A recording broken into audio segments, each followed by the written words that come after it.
I am not angry, just disappointed.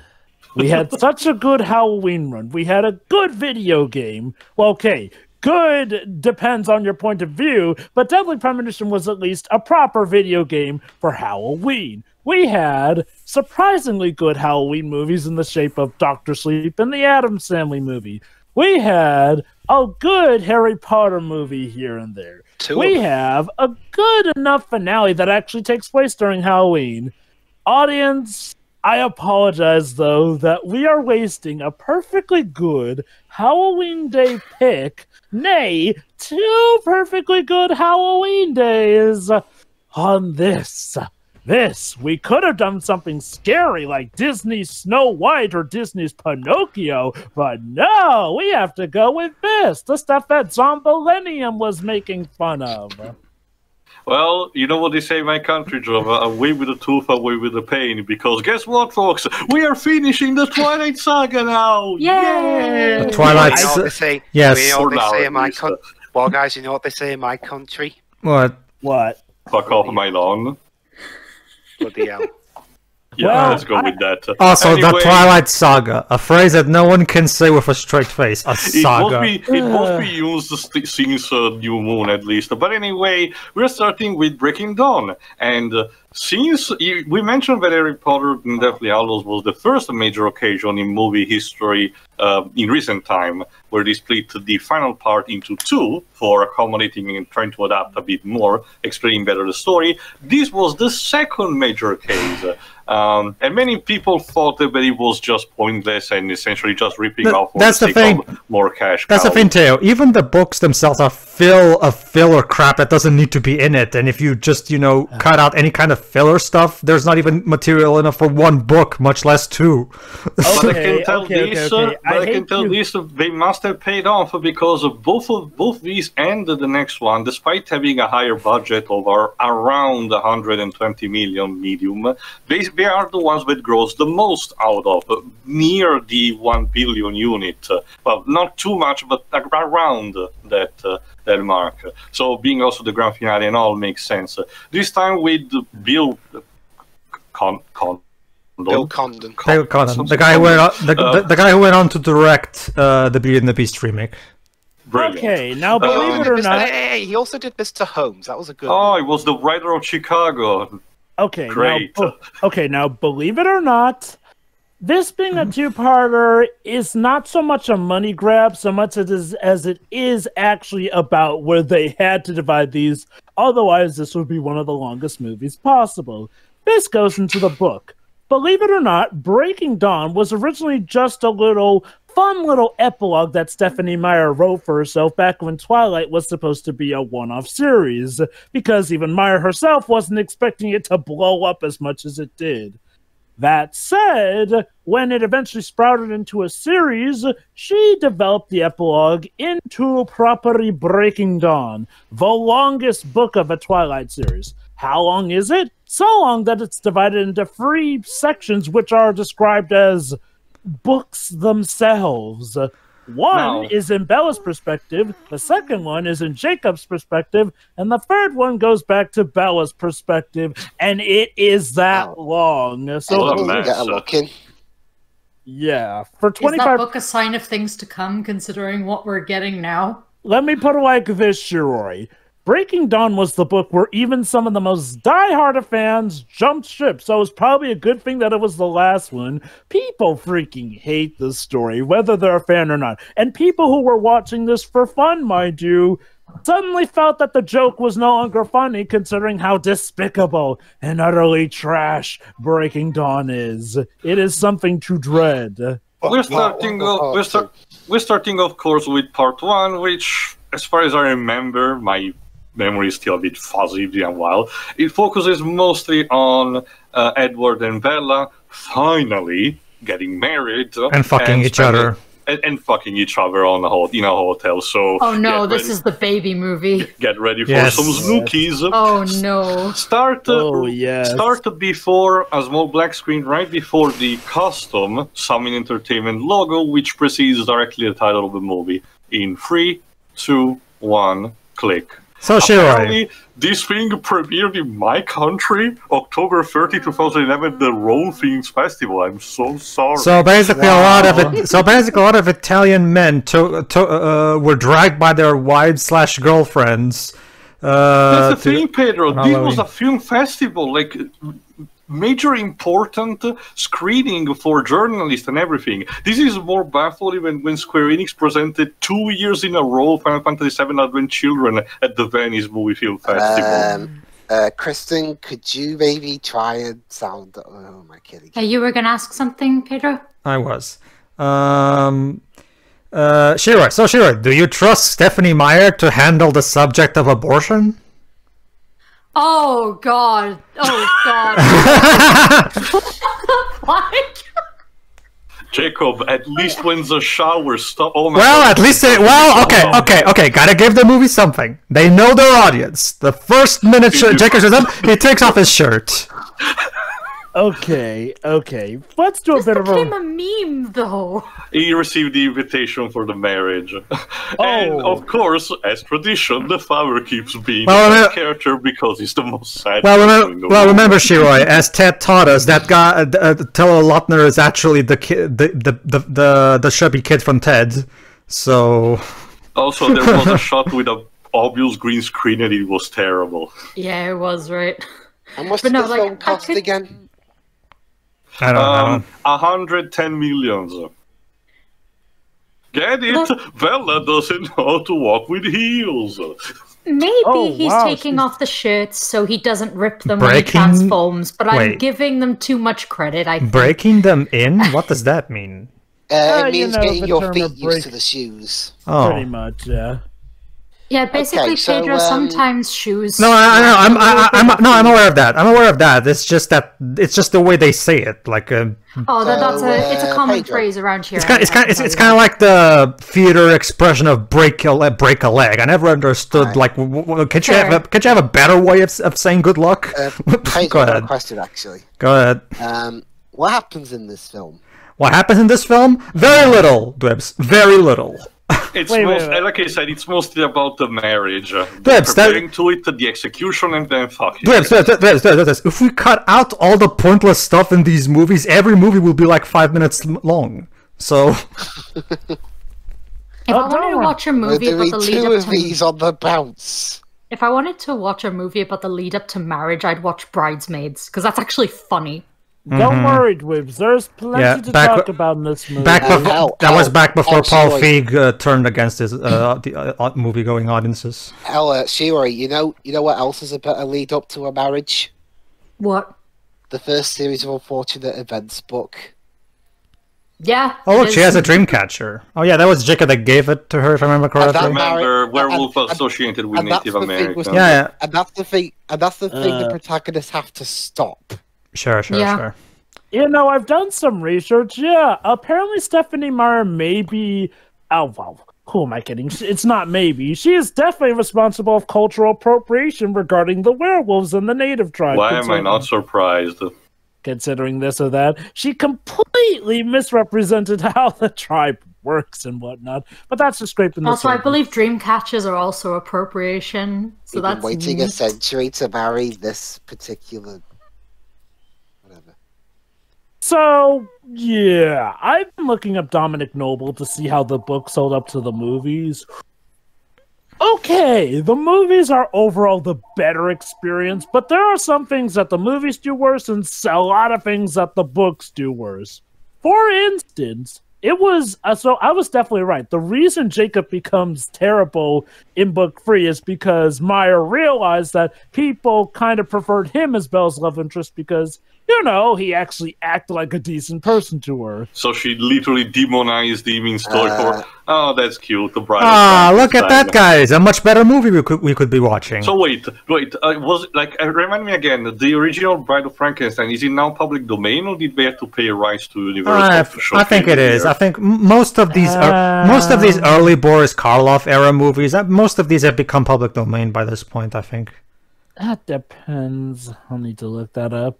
But it's also a cute way to show a flashback. Okay, for once I'm complimenting the movie for trying to do its own work to showcase the time period. Oh my god, we're actually learning something about Edward. It only took us 4 backstory, stories. basically. Well, not just simply his backstory, but the time he saw a potential, there you go, threat.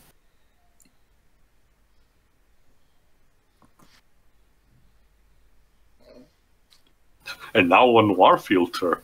See, there you go. See, Edward is a nice. Different movie? No, sure. That's see, Edward is a nice vampire because he only bit off people that were bad, evil rapists specifically, as we saw in this flashback. He really is kind of like Batman, like he does the vigilante thing. See how awesome Edward is, Shiroi? But there's also the thing, again, consistent from Eclipse, that we see in the previous movie, the backstories are more interesting to what is actually going on right now. This is also a bit of a carryover from the story of Eclipse. See, Stephanie Meyer, in conjunction to making Jacob terrible, made Edward suddenly more understanding, more willing to give Bella her proper freedom and whatnot. It's the same tactic that Neil Druckmann did in Last of Us Part 2. You know, he did exactly the necessary things to make you sure you like the characters he wants you to like. How sad is it that despite her many, many, many problems, I still have to say that Stephanie Meyer is probably a better person than the likes of Neil Druckmann and J.K. Rowling these days. Yeah, sure. You know what? Considering how a lot of franchises were popular around this time, kind of started milking in the future and had side story, why couldn't we get original a Twilight story spin-offs detailing the events of a werewolf and the vampires along the time? Apparently Bill Condon's won an Academy Award. Wait, seriously? Well, actually, I forgot about these. Let me check. Well, actually, I think Beauty and the Beast won one for best set design or something. I was talking about before. Oh, before this? Well, I don't know why he directed before this. Jesus. Well, I guess Bella's at least somewhat acting like a human being for the first few minutes of this movie. Well, guys, I gotta say, I'm impressed. I didn't think the actors would sign on for a direct-to-TV movie like this, but damn, well, good for them. Like, I'm not really an expert with, like, are the shots really that different in terms of quality compared to, say, the previous movies? It's not so much that, it's just the sets so far. It's interesting, which is weird, because, I mean, say what you want about the Beauty and the Beast remake, that movie, from a technical visual standpoint, it looks good. I mean... Okay. Well, I mean, to be fair, what did Bill Condon have to work with here? Yeah, that's what I was going to say. Like, look, I don't think even Steven Spielberg, Martin Scorsese, and Quentin Tarantino locked in a room together could have made this movie. You know, Jova, you're just reminding me that I could have potentially picked from Dusk Till Dawn, and now I'm starting to regret my choice. Next year. Well, Jova, it can also be more easily explained, Jova. Like he saw, Bill Condon most likely saw this as just something to get a paycheck, so he can later get back to making real movies. Basically, I'm sorry, the father character just looked so miserable and so relatable at the same time. Again, audience surrogate.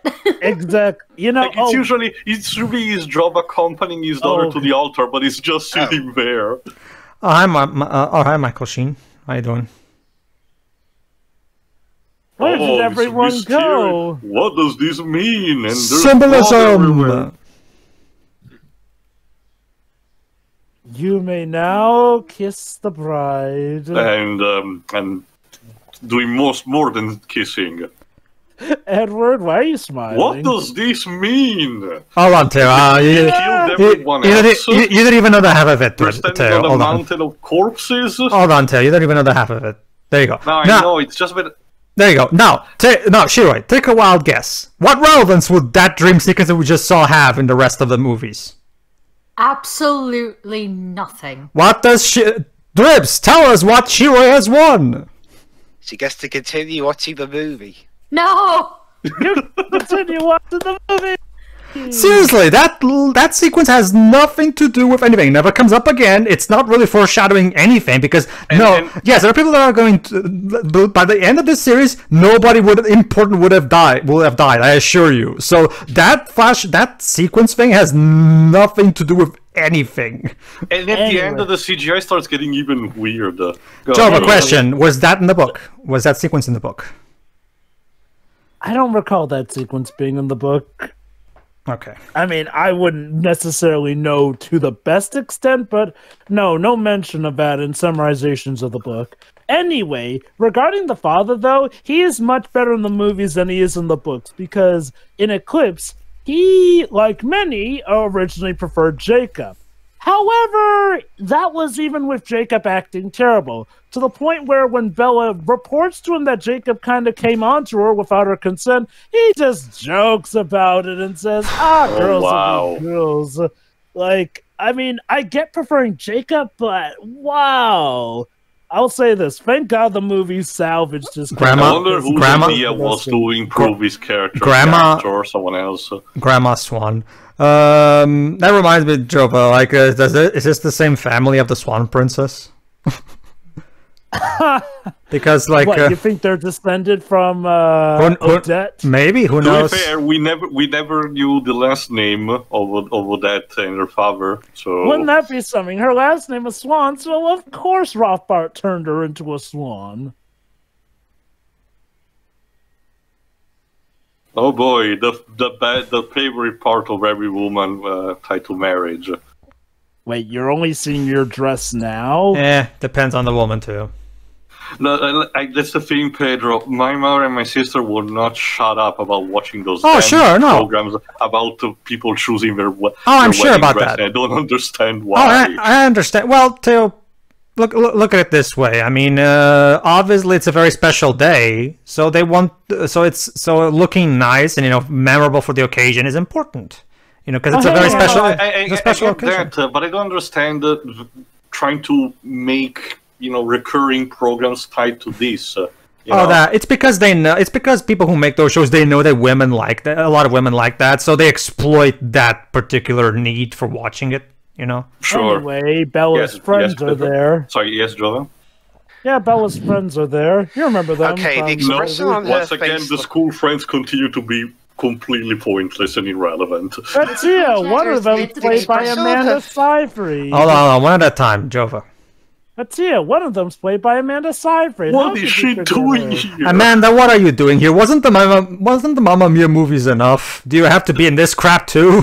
Well, that's just maybe Amanda Seyfried is just attracted to movies with a wedding plot. Then again, she was there for the first Twilight. Not just that, Joe, but remember, she was also in the Twilight Red Riding Hood ripoff that also came out around the time Twilight. Didn't she play Red Riding Hood? Yeah, she did. So, seriously, Amanda, you need to fire your agent, like, now. You were gonna say okay, question.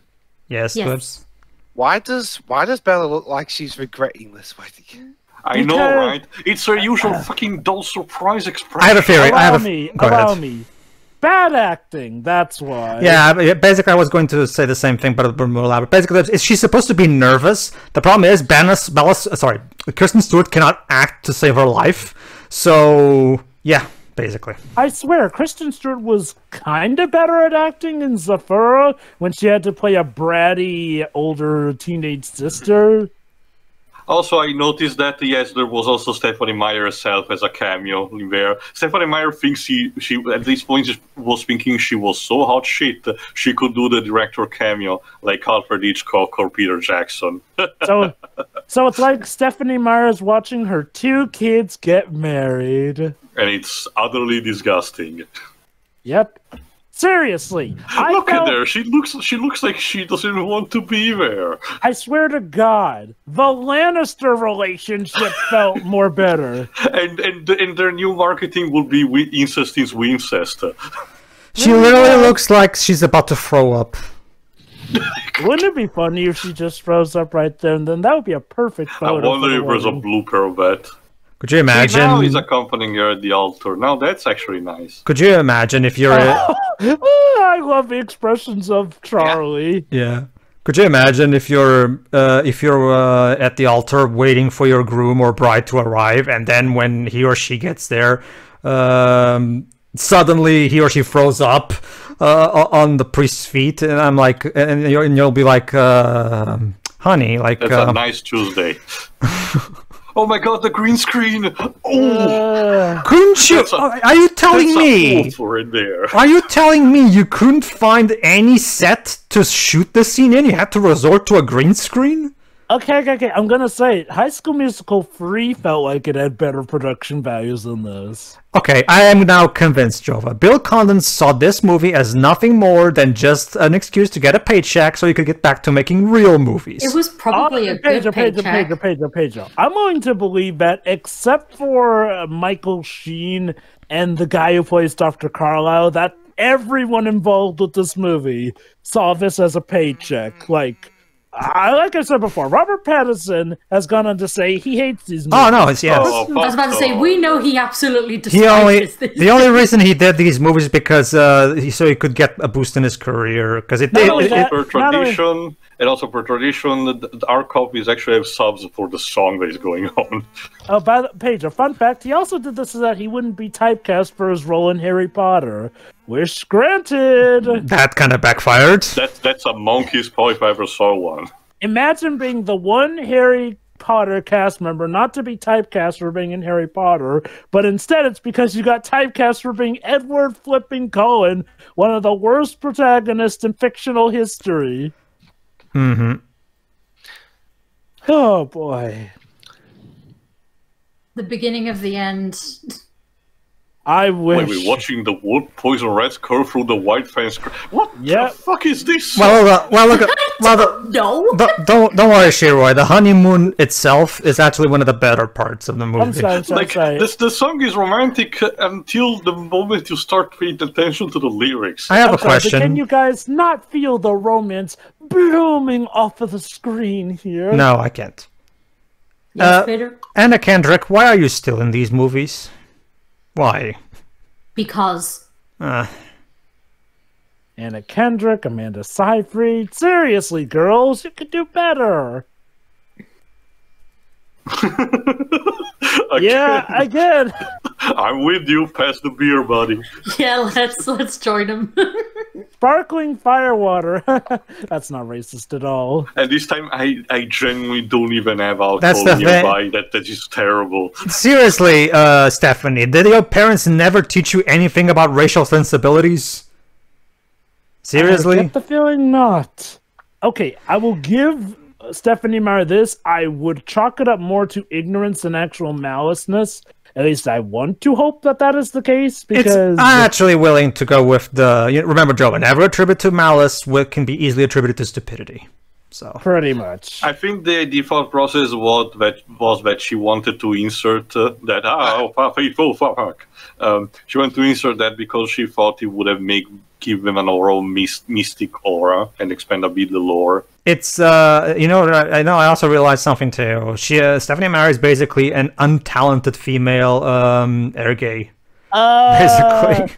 How stupid are you, lady? But no, Laurent was trying to kill Bella. Oh boy, we have some conflict. Too bad it will go nowhere. But yeah, we had conflict. Yeah, you see what I mean. One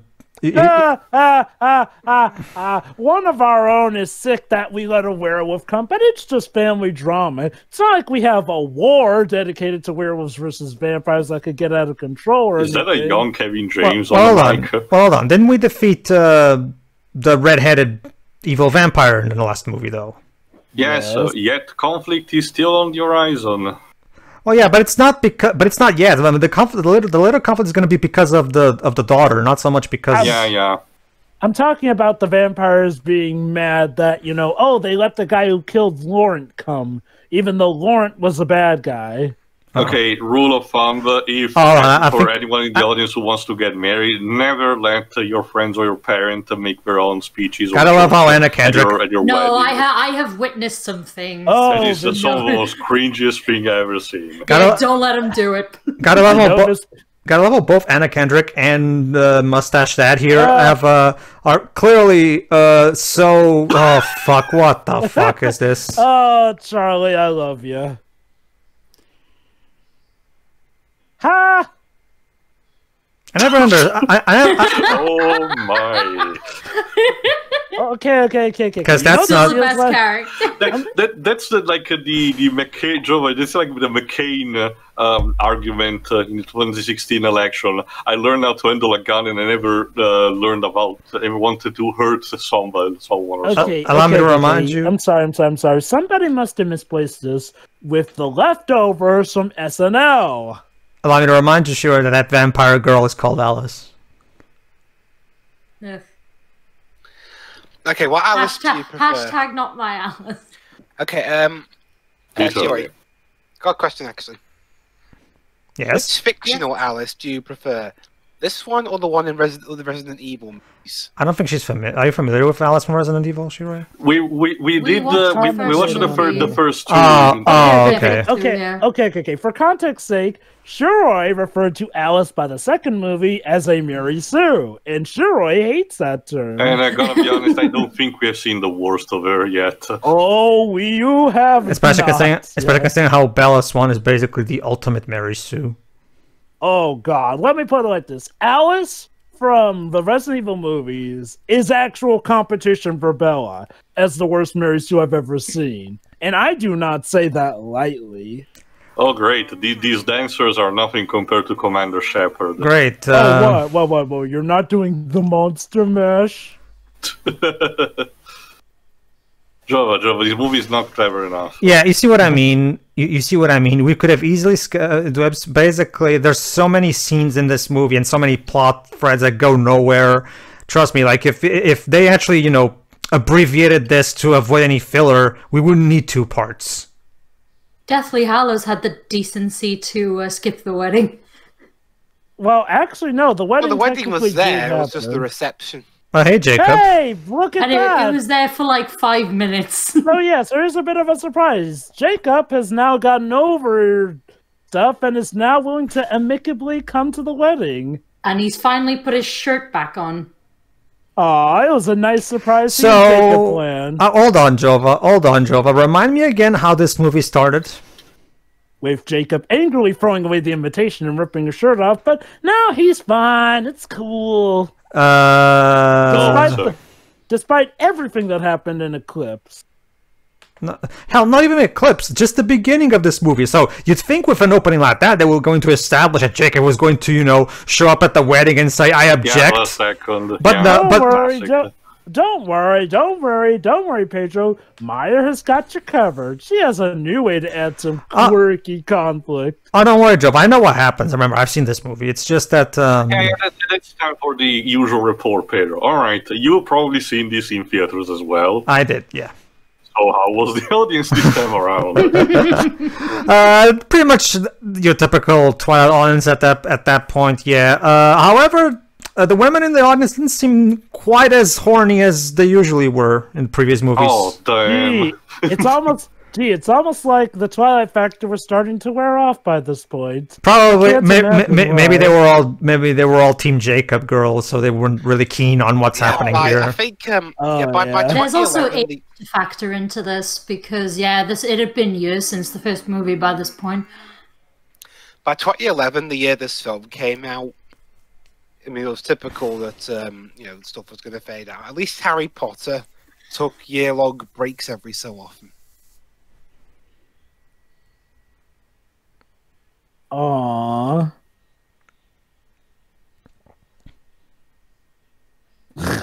Oh my God, Bella's not perfect at everything. Because he's a wolf.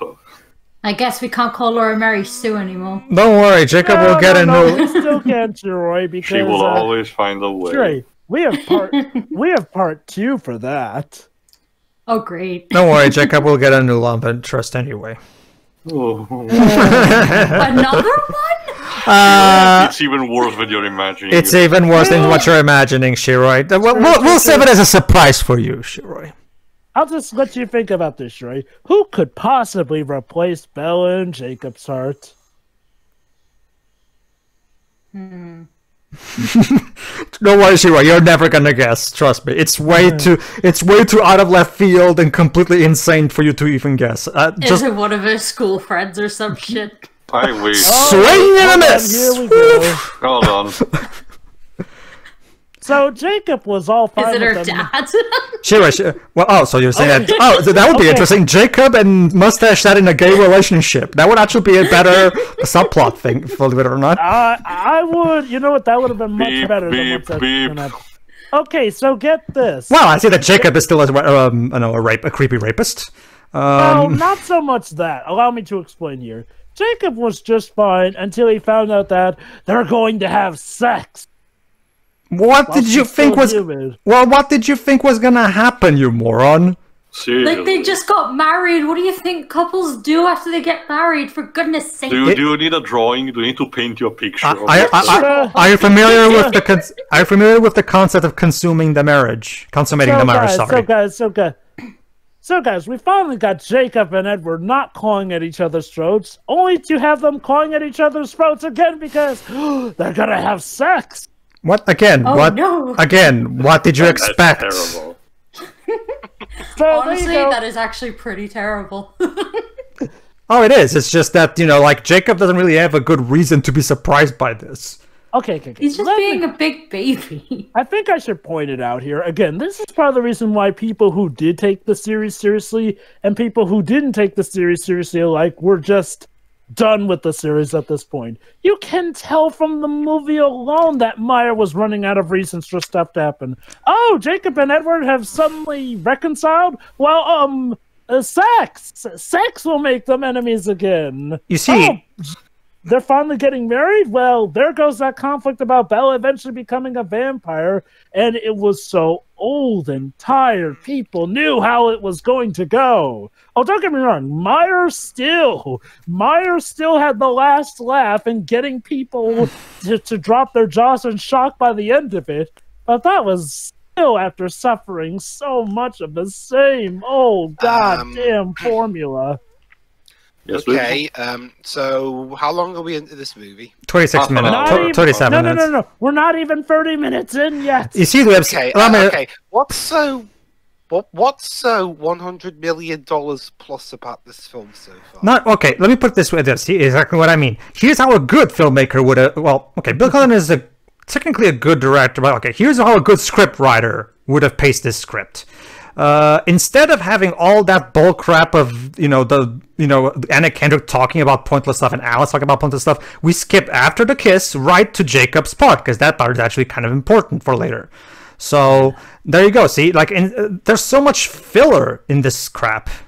And as much as I hate to admit it, we can't really pin all the filler on Meyer here, because the book, from what I have heard at least, does fill its runtime out. Don't get me wrong, there's still a lot of stupid padding here and there, but apparently a lot of the filler in this movie is original and of its own. It's abundantly clear that they wanted to make sure they could milk as much from this tit as they could. Pretty much.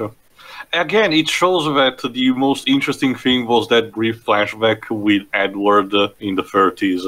Oh wait, hold on. Again, though, Charlie's actor once again takes it home.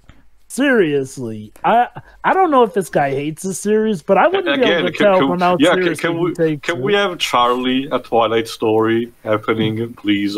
Yeah. But yeah, Shiro, let me put it this way, Shiro. It's kind of like how Mulan doesn't have any good reason in Mulan 2 to be surprised that there's going to be an arranged marriage. She has the right to be against it, because considering her character, but it doesn't make any sense for her to be surprised, because it's a part of ancient Chinese culture.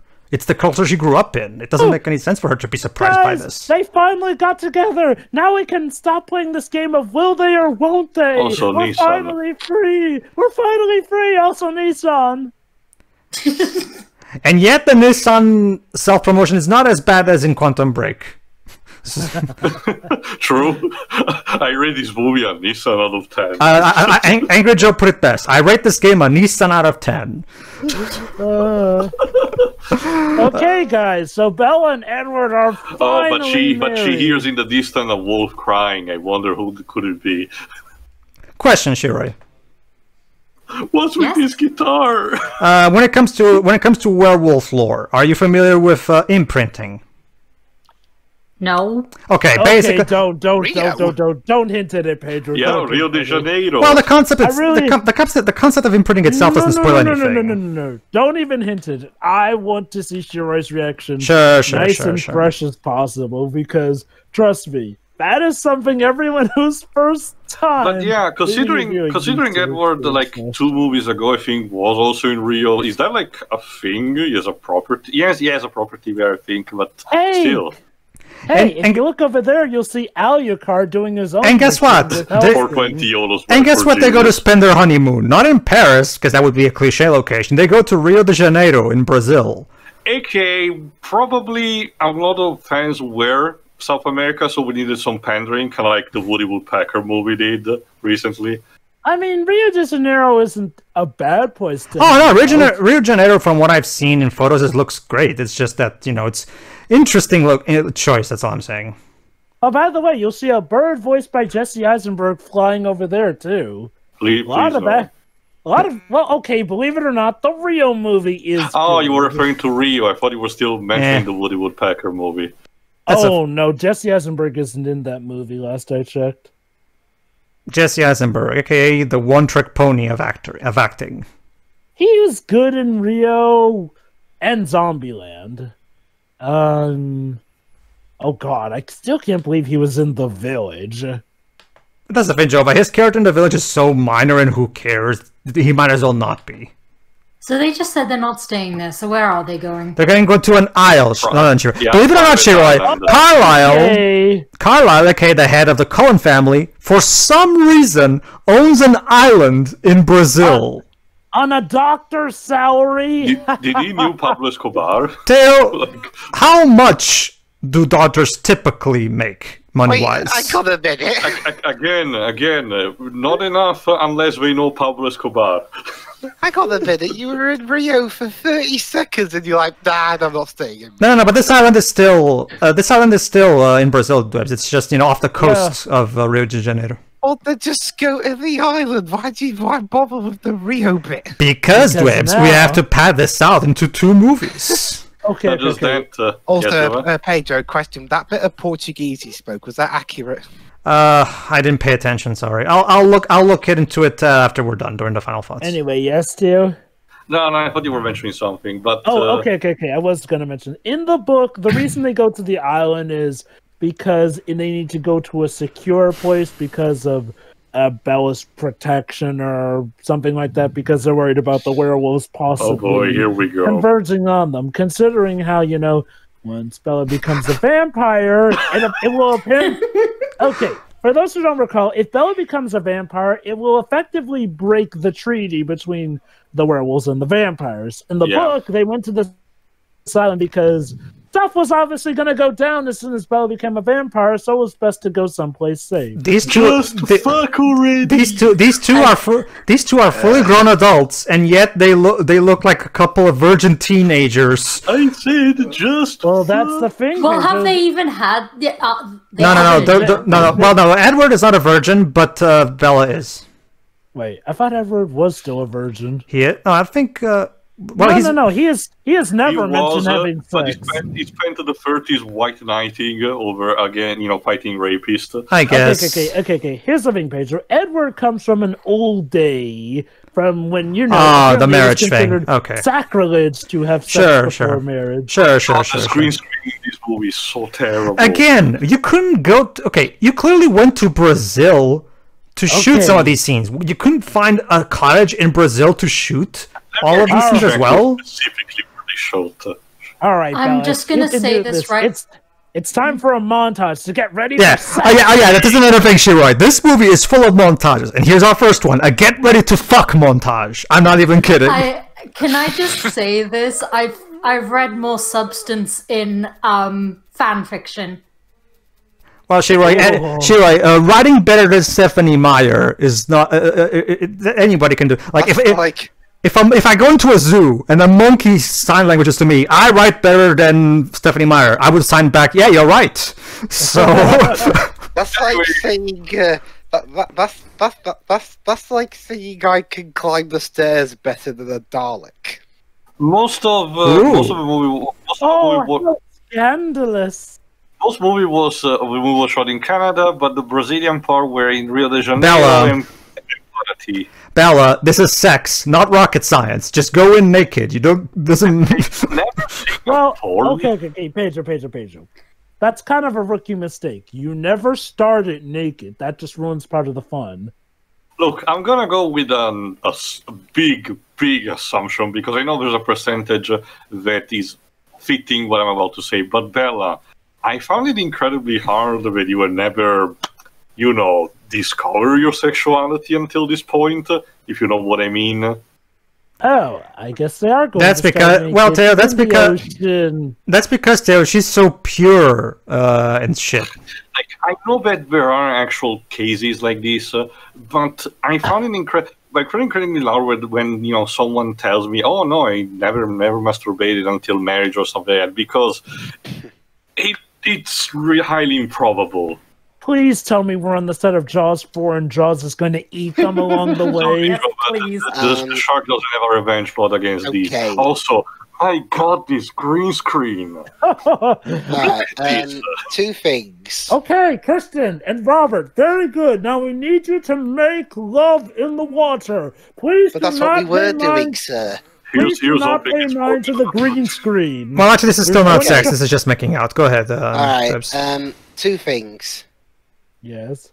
The music was done by Carter Burwell, returning from the first movie, since he's a Bill Condon guy. Okay. But two, where is the score? Half the score, like 3/4 of the quote-unquote score so far has been bloody. Oh, guys, we're getting some of the score there you now. Go. No. And now we get vampire sex, and since Edward is incredibly strong. Basically, Shiroi, he's basically going to break Bella, basically. Not just that. Hence the name Breaking Dawn. It's more like Breaking more like Breaking Bella. Okay. If this here you go. Let's check this out. Okay. Is that what it meant by Breaking Dawn? I got nothing. Okay. Well, I actually do have something. So a lot of people. And that's it. If I recall correctly, sorry, give me a second. If I recall correctly, the bookie was even more over the top. Yeah. So a lot of people have asked, if Edward is dead, how is he able to get an erection? How is he able to, ejaculate without bodily fluid? Jova, actually, I want to know those answers. Jova, continue. Well, guys, it would be good if Stephanie Meyer let Jova finish. You're in luck, because Stephanie Meyer actually did have an answer for the fans in that. Oh, no. She said that even though Edward is dead, he has within him this very toxic bodily fluid flowing through his veins, venom, which means that, yes, Edward, when he gets an erection, that's all the venom in his dick. He literally has venom-toxicated dick. That's what she said. See, now if this, I can imagine the porn parody of this film being called Breaking Hymen or... Yeah. Okay, two things, Jova. That's the thing, Jova. So does that mean there was the same thing with Lucas in Indigo Prophecy? I guess. Okay. Well, to be fair, Lucas wasn't a vampire now, was he? He was Ghosts have he was more a demigod at that point. Oh god, but yeah. And now having sex montage. Imagine, oh my god, when I saw this review of this movie that said basically there's like this thing music video, this thing music video. I thought he was exaggerating. There you go. Mark. Okay, so I actually know this because I know someone who has read the books. In the book, Edward actually really hurts her really bad. He even gets to the point I think he breaks her spine at one point. Yeah, I remember hearing that as well. He literally fucks her completely in more ways than one. But because we want to make sure the little girls don't get too scared, in here he just bruises her slightly. Never mind the fact that the entire thing... You're not supposed to break the woman. Yeah, not just that. Never mind the fact that the entire thing can be potential allegory for, you know, sexual assault. Like, sure, and I don't mean the fact that, you know, like, I guess, yeah, she was consenting, I guess this, but it is still the fact that this is being violent and against her. Because you don't look happy. Oh my god. So neither does he. So you see, that's the problem. But her acting is so shitty that they'll have to describe her emotions for us. Okay, so, ladies and gentlemen, for the next segment of conflict, Edward will not have any more sex with Bella, no matter what, until he's bitten her. But Bella, she still wants that vampire D, and she will do anything to get her hands on it again. Look, Bella, if this is her fetish, what you need to do is to actually talk more with Edward about this, and actually talk better. Not just that, Teo. Not just saying, oh no, I'm not hungry. Teo. There's a much simpler and incredibly easy solution. Edward, just let her be on top. Problem solved. Seriously. Yeah. There's no shame to be a switch. Seriously, this can be so easily solved. Well, wait, is Breaking Dawn a big plot point of this movie? Because I don't think there's been a scene so far that hasn't taken place at night. This is the ultimate fan fiction turned to movie. Okay, here's the thing, Lips. The teacher of Breaking Dawn is more of a metaphor of a new era arising due to the events that happened in the second part. Mm-hmm. Also, yeah, but we'll call it something else then. Breaking Dawn Part 1. I'm sorry, wow. What was that you said, Pedro?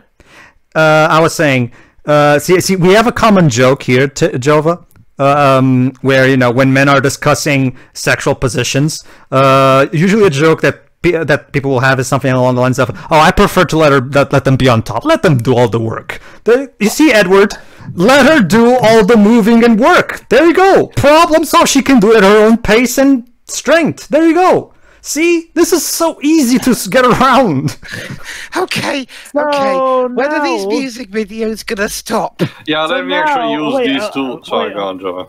Now we will get a montage of Bella.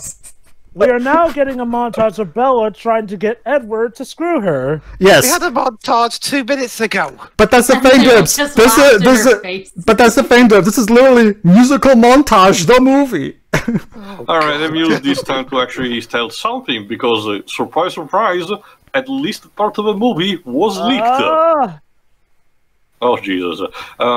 Apparently, when the movie was started filming on November 7, 2010 in the Lapa district of Paraty, Rio de Janeiro, Brazil leaked set photos and footage videos surfaced online, which doesn't surprise me, considering the average behavior of Brazilian people on the internet. Oh, yeah, and I like this, by the way. Their foreplay is they play chess. The most unromantic thing you can do before having sex. To be fair, I get the thought process in a sense of the way a person win will determine the kink they will going to do next, you know? Yeah, I can totally see. I mean, whenever me and Vanessa played chess, it never ended up with sex afterwards. So I don't really understand this concept. Maybe that means you should start experimenting. So, I guess that's the thing. Usually wins in the chess matches anyway. Teo, hold on, Joe. I'll get to you. That's the thing, Teo. I mean, the last thing I think. I'm assuming Vanessa too. When we're playing chess, is if I win, I get to fuck. If I get to fuck on top. That would be an interesting motivation. To wait, what's happening? It depends. To answer your question, Jova, sometimes me, sometimes her. It's just basically. Anyway, then on the January of the year after, scans of a still of Kristen Stewart and Pattinson were leaked for Entertainment Weekly. And then on March and April, a mass leak of a 14 seconds video were also leaked on the internet, to the point where some entertainment need to file, a statement on the thing. And then in August 11, 2011, there was even a lawsuit about these leaks.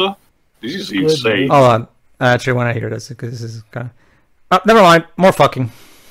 Was it a successful lawsuit? No.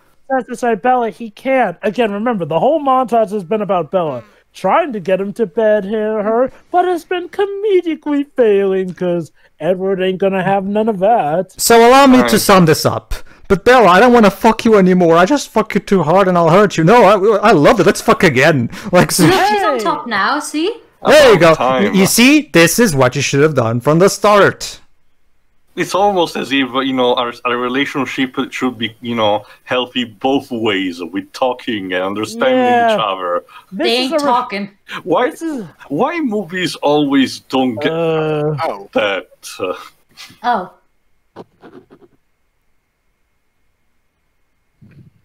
Okay, Jacob, seriously. Why can't you just go grab ass in the woods with your friends? Yeah. I mean, this is the guy that needs to get laid. Oh, fuck. Oh, don't worry, Shiroi. He will. He will. Okay. I love how we get You're not gonna like it, fantasies but he will. Killing Edward.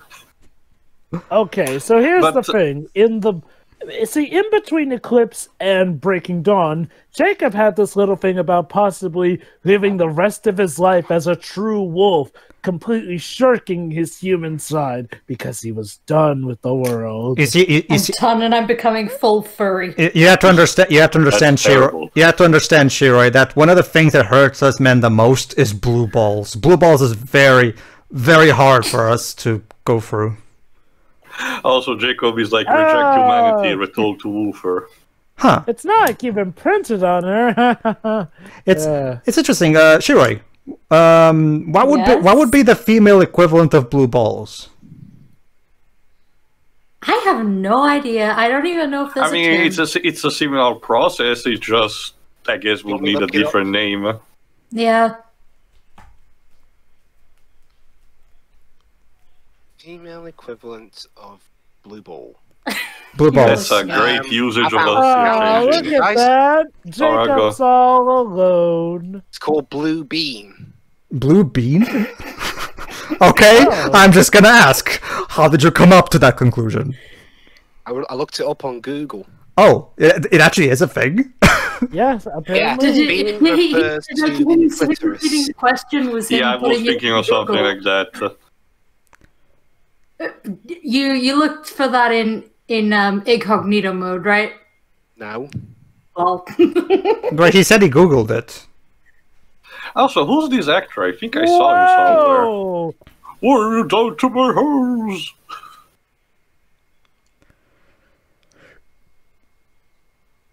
Alright, let me check the details of the lawsuit again, just to be sure. There we go. On August 11, 2011, Summit released a press release announcing the identification of some of the alleged people responsible for the leak images. Guys. So, a woman of color is one of the few people who suspects that, Edward may be a vampire because, the Takani tend to be superstitious like that. Great. Again, no racial insensitivities here underneath the bed. I'll mention the lawsuit before the final thoughts at this point. You know what's sad, Jova? The sad part is that the green screen. The sad part too is that the racial insensibilities are, for as unbelievable as it is, not one of the biggest problems of this movie. Yes, there is something actually worse. I'm sorry. I really don't remember these many problems with the green screen in the previous movies. No, there weren't, too. And that's what baffles me, because, Who's the actual editor of these? Virginia Katz. Bill Lady. Don't get me wrong. You've done a bad job here. Okay, audience, don't get me wrong. Bill Conlon is by no means no Christopher Nolan or anything. But he's a competent enough director, for crying out loud. What the hell happened here? I really do wonder if everyone really just caught a case of they just didn't care.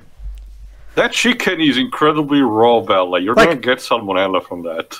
Also, I'm gonna say, Belle, with hair that long, why did you not tie it back while you're trying to cook? Now to see she needs to showcase how beautiful she is.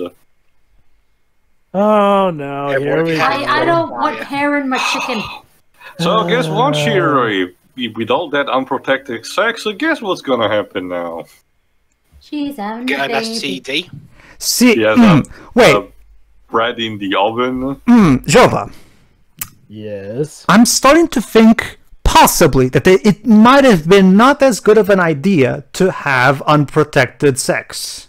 Yeah, like I said, you'd end up getting an STD if you're unlucky. I mean, what is it? Edward apparently has venom running through his dick, so vampires can't use condoms.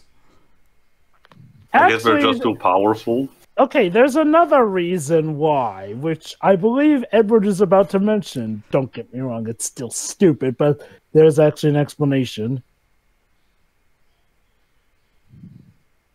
Yeah, they've been fighting they've been fucking each other for 2 weeks non-stop, basically.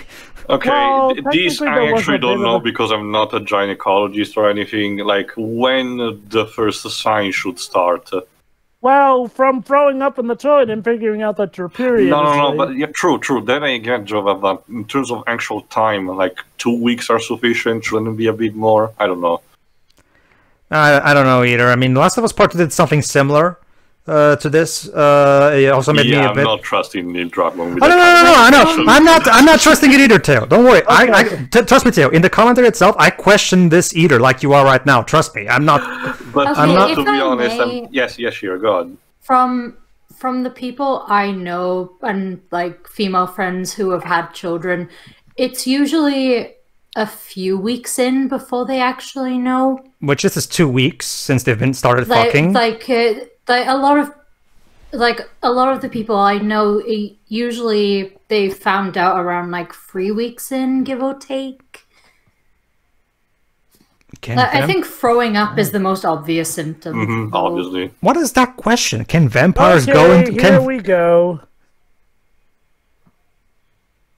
I want to ask... So it's magical vampire pregnancy. Oh, that's right. I forgot about this. Yeah, it's true. That's because this pregnancy is super special. Shiro being a vampire and all. This thing is gonna develop a lot faster than normal. Not just that. Basically, according to Carla, doesn't it like try to break out of her or something? Yes. Okay, Jova. I want to question Jova. I want to question a line that Bella said to Carlisle. She asked, "Can a vampire go into shock?" What does that got to do with anything? I think she was going to wonder, like, oh, will Edward be shocked at the news? But, like, you know, will they... I don't know. The way phrasing doesn't make any sense. Exactly. What Shiroi said. That doesn't... What? I'm not entirely sure what that's supposed to mean. Me neither. I suppose the idea was like, oh, can vampires be surprised by this news? Don't get me wrong. It was still an awkward line, but I... But that wouldn't cause somebody to go into shock, because I know what going into shock means. Oh, yeah. But that doesn't correlate to finding out that your girlfriend is pregnant. That doesn't... Okay. I guess the idea is like, oh, Edward might have fainted from the news that she was pregnant. Like, you know, I don't know if that's the same as going into shock, though. Wait, no, sorry. Was this movie made by MTV? well, actually, MTV Awards always give a lot of awards to this movie because MTV loved the crap out of this series back when it was a thing. Not enough Valley Girl accents, if I remember MTV correctly. But anyway, oh my god, these songs do not fit in the slightest. I want to question something. So you're telling me that in all the centuries that vampires have existed, you're telling me that this is the first time ever, because they're literally going to say that they've never heard of any of this. You're telling me that this is the first time ever that there's been an actual noticed case of a vampire impregnating a human? Really? It's never happened before in all the centuries that vampires have existed? Wasn't the backstory of Edward showcasing that he was stopping a potential rapist that he was trying to do towards a woman? Well, actually, no, Till. Those rapists that he was stopping were humans as well, I think. True, you're right. My bad. I mean, if they were vampires, you wouldn't be able to bite them. So. Still, the entire mythos of Dracula is that he seduces, female humans in his castle. You think that a logical conclusion will be that. He just keeps them around to be pretty. Oh, totally, but it's okay, Jova. It's okay, Jova, because the Native American woman apparently somehow knows how this thing works. Like Ayukard said, you cannot begin to comprehend his sexual preference. Because as we all know, Native Americans always know everything about supernatural things, right? Oh, God. God damn it, Stephanie. We talked well, you guys talked about this earlier, but, it's silly to expect everyone to know everything about everything, but if you're going to bring up a culture or anything of that like in your work, you should probably, I don't know, research the fucking thing before you implement it. Yeah, exactly. Okay, look, for as much controversy as there was casting Johnny Depp as Tonto in The Lone Ranger, at the very least, Depp made sure to study it, except for that goddamn picture mistake. It's like and they actually, hired Native Americans and let the Native Americans do their own thing, you stupid movie! Okay, here's the conflict now. Of course, the baby is dangerous because, as the native mentioned, it will literally tear its way out of that. She basically has the creature from Alien in her stomach. Basically. So Edward wants her to commit abortion. Well, we haven't gotten to that point yet. Is she gonna try to go to a human abortion clinic? That's the thing. Shirei. I'll address more about it when we get to it.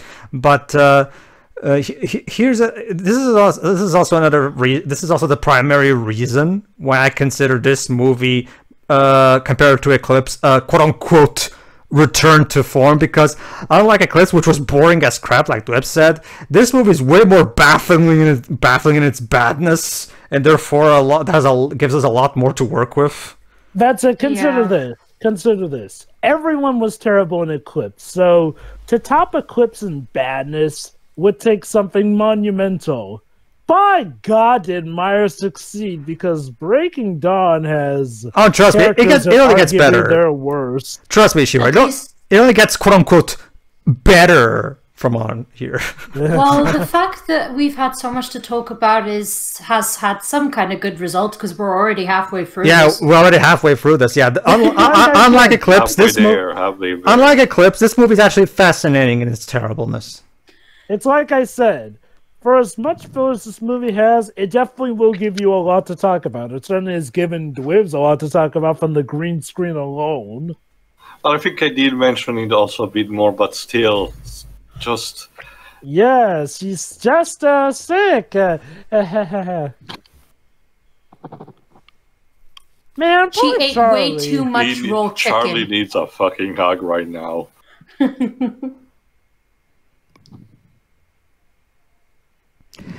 That being said, this movie, out of all the 5 of the movies, is the most fucked up of all of them, and not just because of all the fucking, fucked up in more ways than one.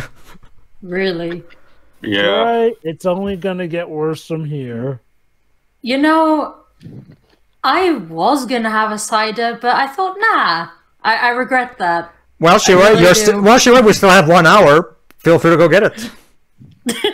I might. I mean, it won't do much. It's but it'll help.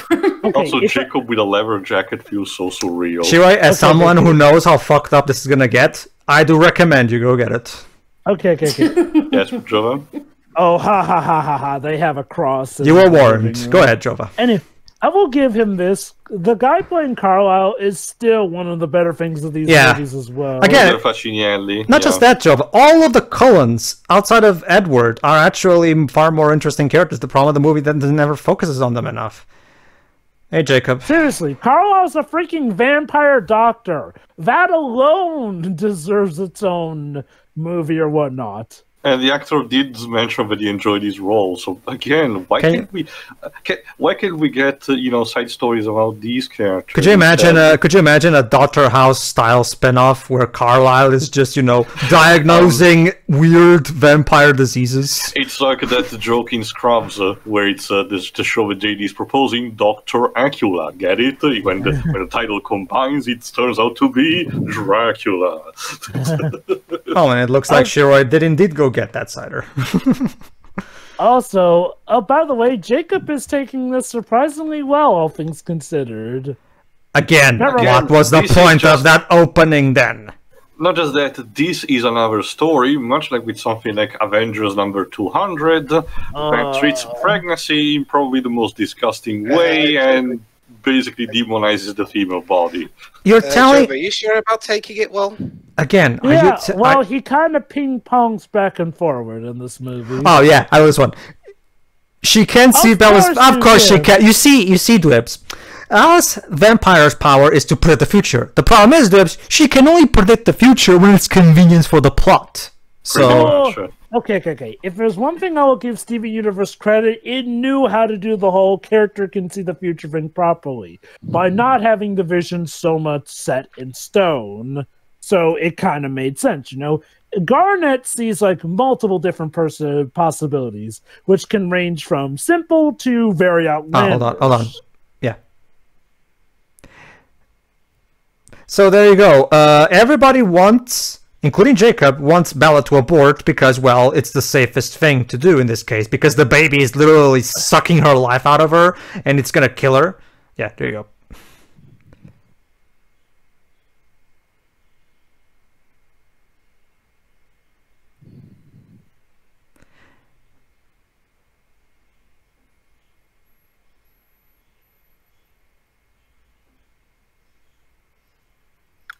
Game over, man.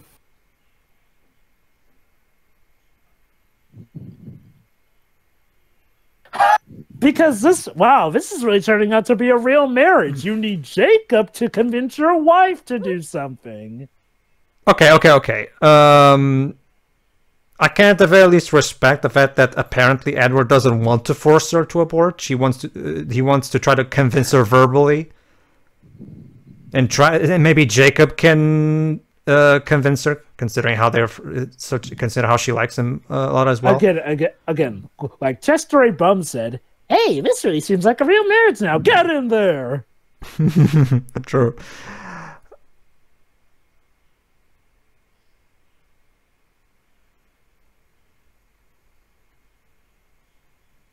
Well, good luck, Jacob. No, Bella, you're not. You have a pregnant belly with a being that wants to kill you as much as you literally girls of Jacob want to kill you. You literally have You literally have the alien in your belly, basically. So see, Joe, but this is totally a Halloween movie now. Yeah, totally. I mean, this is totally better than the actual alien.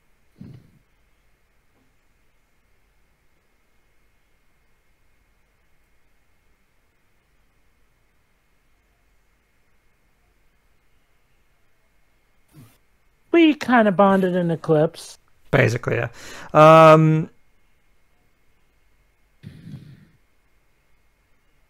Oh my god, Jacob is actually listening properly to Bella and seems like he could be going back to the Jacob from New Moon?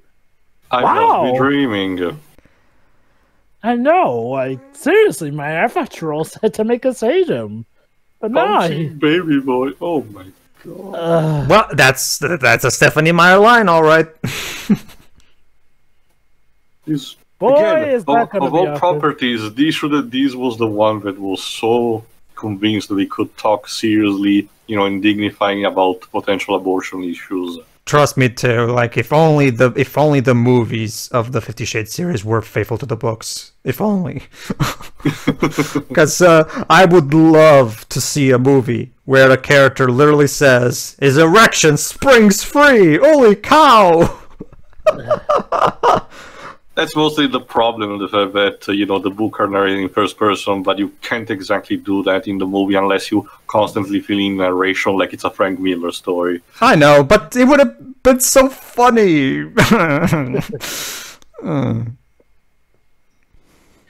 You know, I'm surprised. Yeah, it would have been interesting if Frank Miller directed and wrote the movie. Oh my God, no, please. Honestly, I hate to say it, I have to wonder if Frank Miller directing these would have actually been an improvement. I mean, it's two chaotic paths clashing. The secret is that Bella just wanted instead to have sex with a building. I mean, to be fair, that would not be much crazier than how what the hell did I miss? Okay, basically, Shiroi, here's what happened. Shiroi, get this. Like any loving husband, Edward asked Jacob to go and do his problems for him by trying to have Jacob talk Bella out. Stop staring, Edward. It's no longer cute. Actually, it never was. Also, why would you send Jacob? Basically, well, Shiroi. it's such a real marriage thing to have your ex-rival try and talk your wife into getting an abortion. It's because Shiroi, even though the baby is clearly gonna kill her, she refuses to have an abortion. Hold on. And he ripped his clothes, of course. Why do you have a motorcycle in the first place if you can turn into a wolf and be faster? He must be really angry. He didn't even rip off the shirt beforehand. Wolf's mad. But yeah, okay, that's the interesting thing, Shiroi. Okay, the baby is clearly killing her. It's draining her life force away, literally. You can even see in how they do the makeup job on Bella. The problem is, she doesn't want to abort. She doesn't even want to get turned into a vampire to protect herself from what the baby is doing. No, she wants to deliver this baby while human, and she's not taking any other possibility as an answer at all. And Edward, that is desperate to try to convince her, please, Bella, please think about what you're doing. But no, she's not. And no, don't get me wrong. Obviously, this is Bella's choice. I understand that. I do. But at the same time, holy crap, woman, could you please listen to common sense? Like, you can... this is not the correct way to handle things. And now Jacob is calling the other werewolves. I'm strong enough. Jacob, don't leave me. Sending mixed messages yet again, I see Bella. Are they speaking via telepathy? I guess so. Yeah. It goes back to the whole... It's out the Omega now. No, Dwebs. No, Dwebs. To be fair, these wolves still look better than the wolves in Alpha and Omega. So... I mean, the fur actually looks like fur. That's one thing. There's no time to waste. Okay. My god, this filter. Okay, basically, Edward impregnating Bella broke the treaty that they have, if I remember correctly. Isn't it, Jova? Yeah, essentially. Basically, yeah. Oh, who could they be?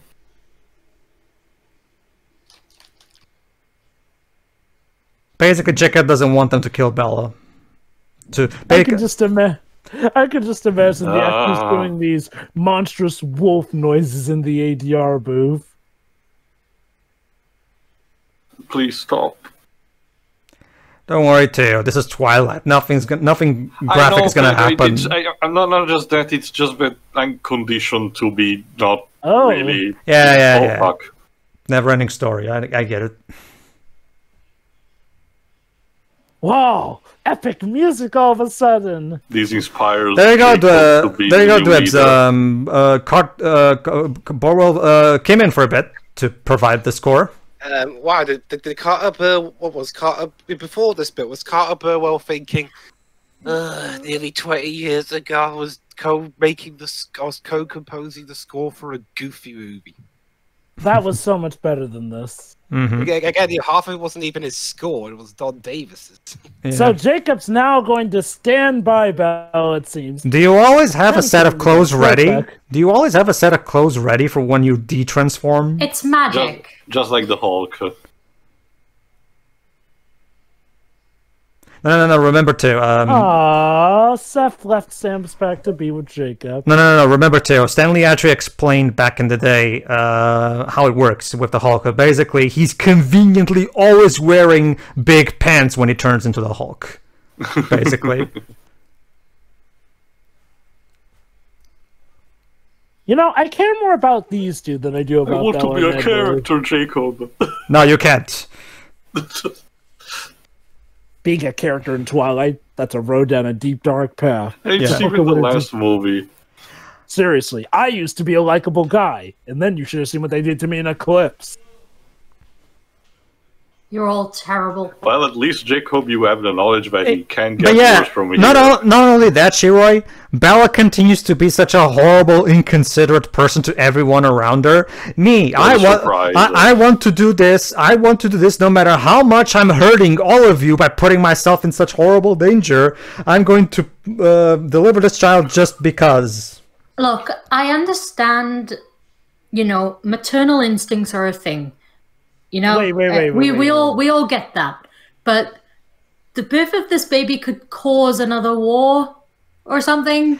Never mind the fact that the presence is still causing the war. Not even that shit, right? You didn't even have to bring up the war. How about the fact that the people who like you, you're not, who are incredibly worried about this, you're not going to take that into consideration at all? Look at that. Lee even came, despite the fact that she hates Jacob. You know what this reminds me of? She is considering the people around her. The movie isn't doing a very good job of showing it. Oh, no. Trust me, she isn't. Everybody was telling her, please don't do this. And she was just like, no, I want to do this. Okay. To be fair, and I hate to say this, to be fair, yes, it is her choice. Oh, it is. I can get wanting to keep the baby. The problem is that we never ever get a scene of her even considering the abortion. Like, at the very least, have her run through all the stuff. And if she comes, this is also what I mean. The movie's doing a very bad job of actually showcasing any of this, and it's supposed to be a central conflict. Yeah, I said that before, Joe. But yeah, it is her choice. Yes, that doesn't mean I have to agree with it. Well, I know. My point is that the movie doesn't even show a scene where she's thinking it over. That's my major issue. Yeah. Like, if she maybe had a long time thinking about it, and then she comes to the solution that she wants to still have the baby, I'd be somewhat more understanding. But no, we haven't seen any scene of her thinking over, so it seems like it's almost like she's purposely going with the thing that will get more people killed. You know what this is reminding me as well, too?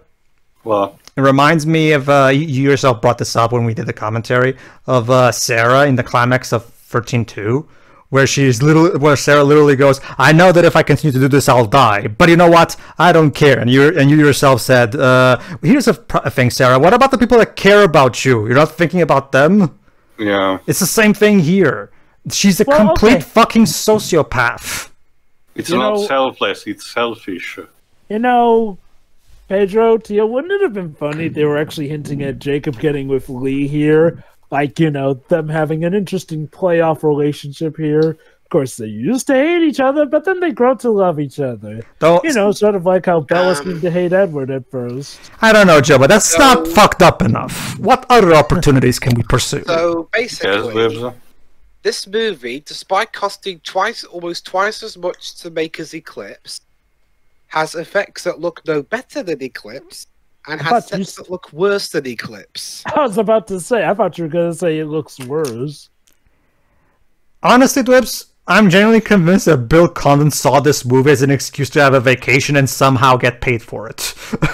You know, it's bad when, you know, yeah, Eclipse. Oh my God! Stop talking about Imprinting movie. But at least David Slade put in effort. In fact, hold on, Sherry. In fact, Dwibs, I just figured it out. This is literally, Dwibs, Bill Condon taking a vacation in Rio de Janeiro, and the whole shooting the movie thing was just an excuse. You see? Well, I gotta say, was that vacation? And because he had to actually shoot the movie, his excuse was just to, you know, get out his iPad or something, and then, you know, connect to a live feed of the set and just say action every so often. All right, yes, sure. Sometimes I have to wonder in movies like this, like, if they actually, you know, shoot all the scenes that take place in Fort Washington and then go to Rio de Janeiro, or if they actually shoot there, then go to Rio, then go into the Isle, then go back to Washington for the other shots. You wanted to ask me something, Shuri? Yahoo! A music video. The movie felt naked for us. Also, they used Yahoo. Yes, Shuri? You said this was going to get very fucked up, right? Yes. Well, considering everything that's going on, are certain... Well, not certain characters, but are certain divisions of characters going to try and forcibly induce abortion? No. No. Okay. To be fair, I'm actually surprised. No, trust me, Shiroi. Believe it or not, Stephanie has something even more fucked up in mind. Excuse me? Yep. Oh, look at that! Shiroi, I'll just say that.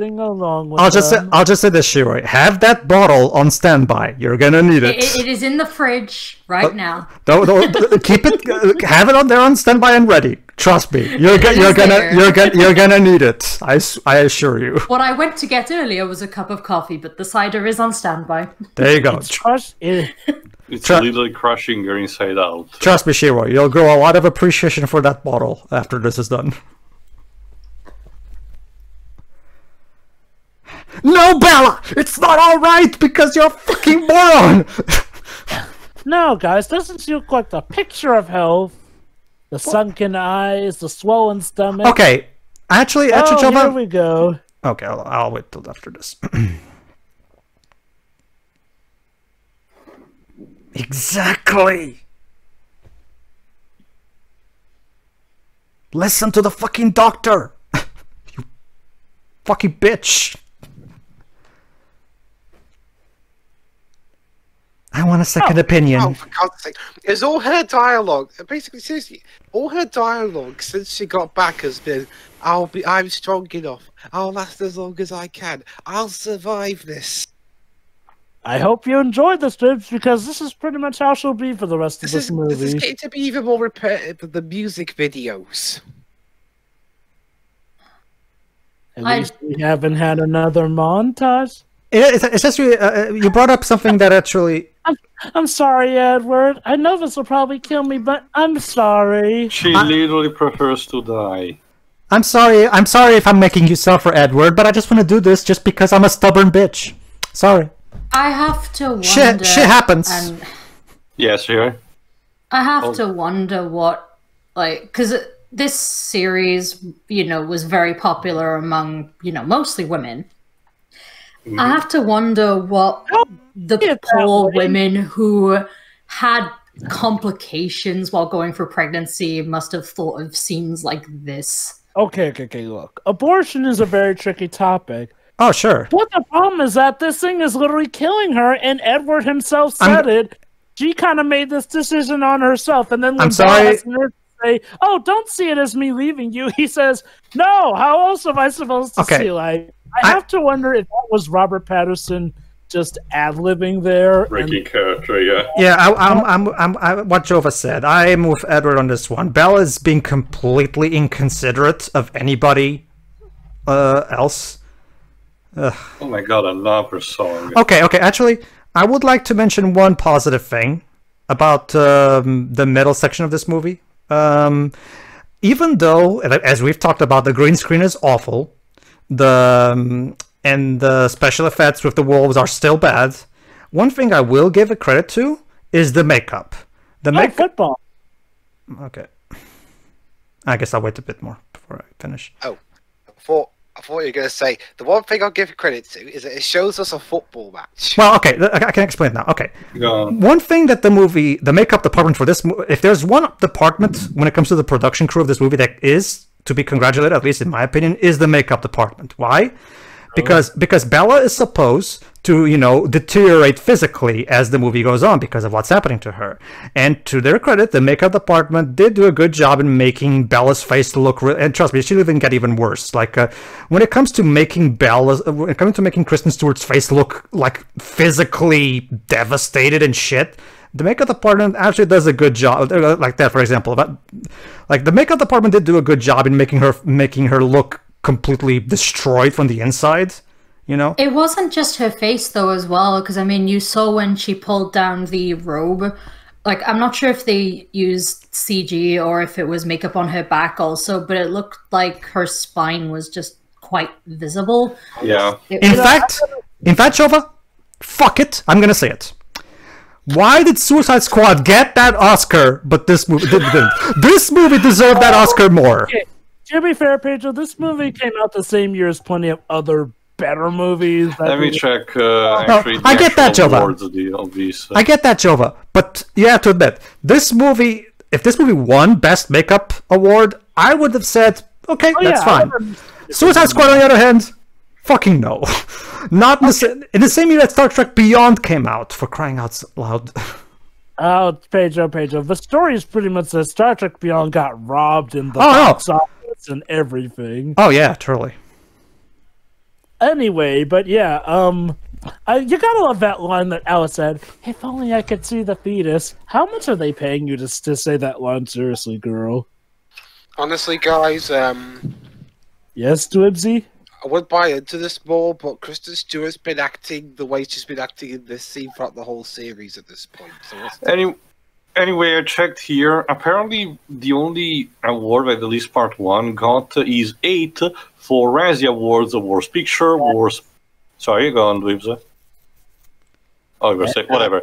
Worst picture, worst prequel, remake, ripoff or sequel, worst screen ensemble, worst director for Bill Condon, worst screenplay, worst actor for Taylor Lautner, worst actress for Kristen Stewart, worst screen couple for Kristen Stewart and Taylor Lautner, or Robert Pattinson was included, but the movie lost all of them because Jack and Jill existed.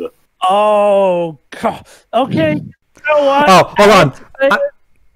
We talked over it, but I have to point this out.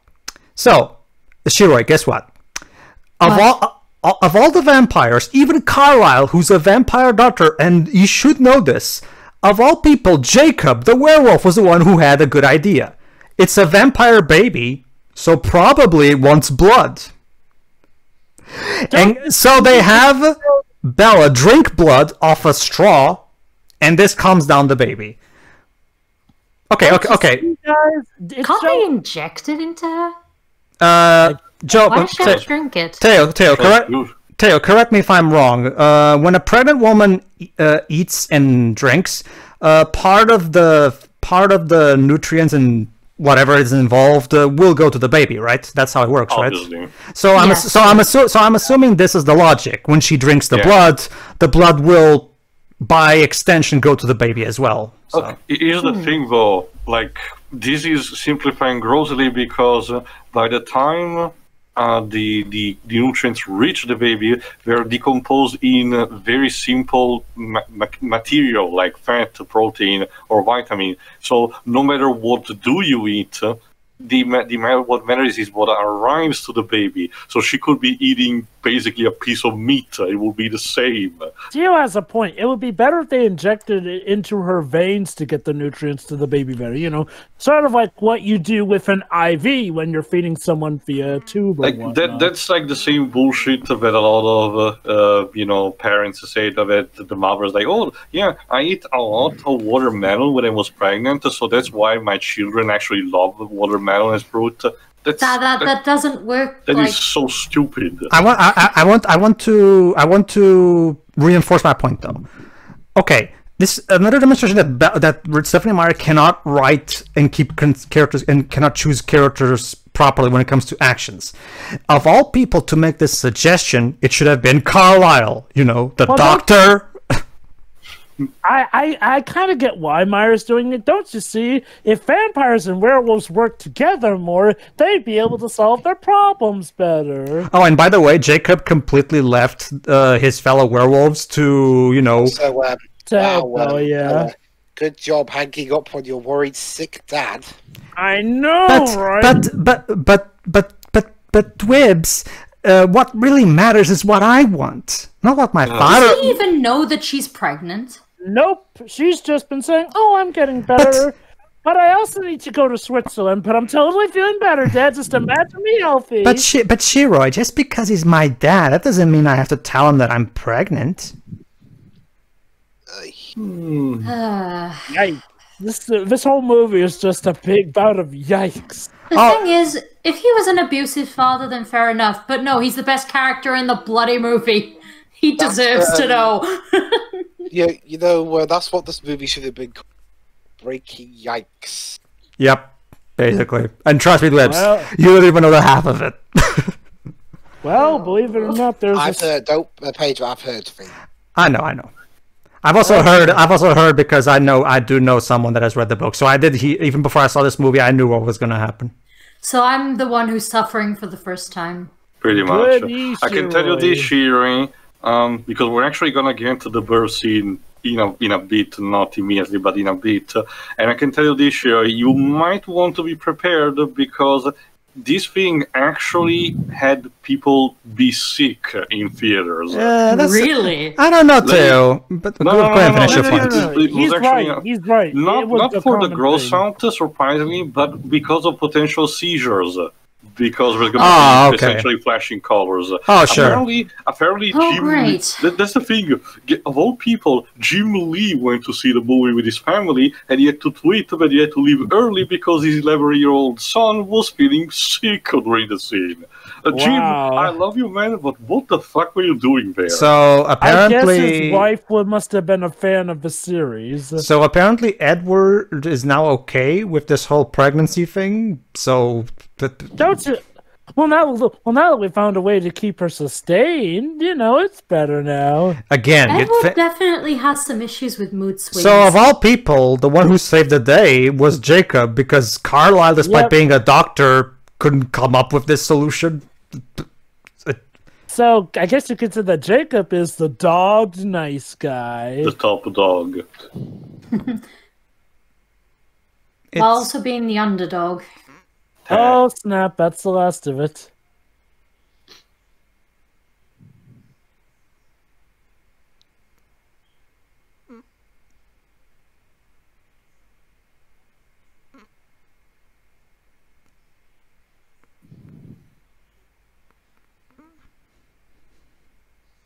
How about you actually raid the hospital?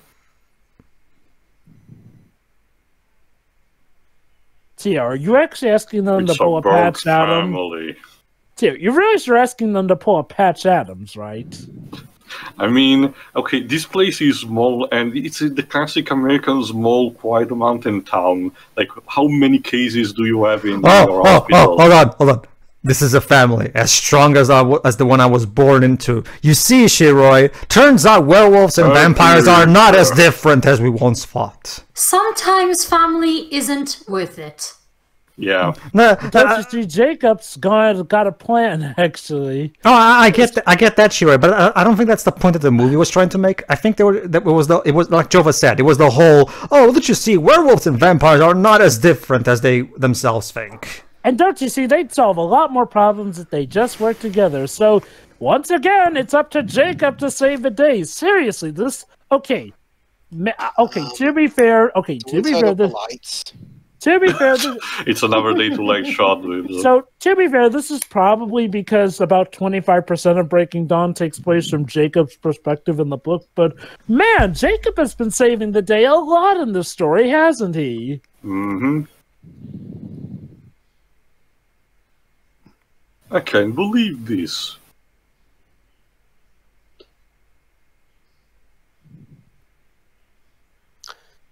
Seriously, I can't even see half of it. Who died and This is why I dim the lights again. Who died and made you top dog? Like, seriously. And even then, this movie's still quite dark. Oh, sorry, I thought you were going to say something to me. Yeah, he's up, Paul. Whoever you are. That's right. He'll be the one to destroy the baby. Why? Why are you the baby? Blah blah blah the baby. Why are you the only one that can exactly, Jacob? Oof. Last I checked. Wait. As means in the scene, I don't know. I can't see. Yeah, okay. That reminds me. On this one, this is starting to remind me a lot of the second Alien vs. Predator movie. Jova. That remind me. Did we already pass a scene where Bella decides what she's gonna name the baby? No, I don't think. Because I love that scene. That scene is hilarious. So I'll be sure to talk about that when we get to that. Because that scene is amazing. Epic.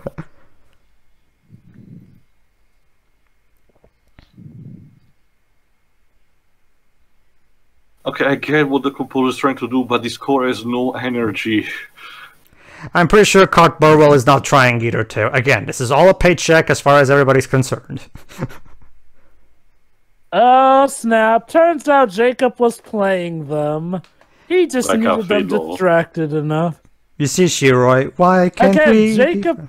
Okay, that's Jacob's pretty much the MVP of this part of the film. I mean, he's gotten the most stuff done out of any character. I think it's now. Hold on. Okay, you guys owe Jacob big time. A pizza will be to be fair, Edward just told him thanks. So, Anyway, yeah, it's now. Okay, listen to her logic here. Okay. Oh, Jacob. Hang on, I want to hear this. I missed you since New Moon. Oh boy. Here you go.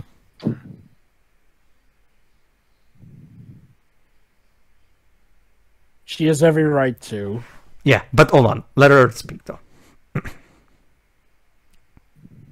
Okay. Hold on. Edward Hold on. Believe it or not, Teo, that's not the worst one. I know. Oh, okay, let me hear it.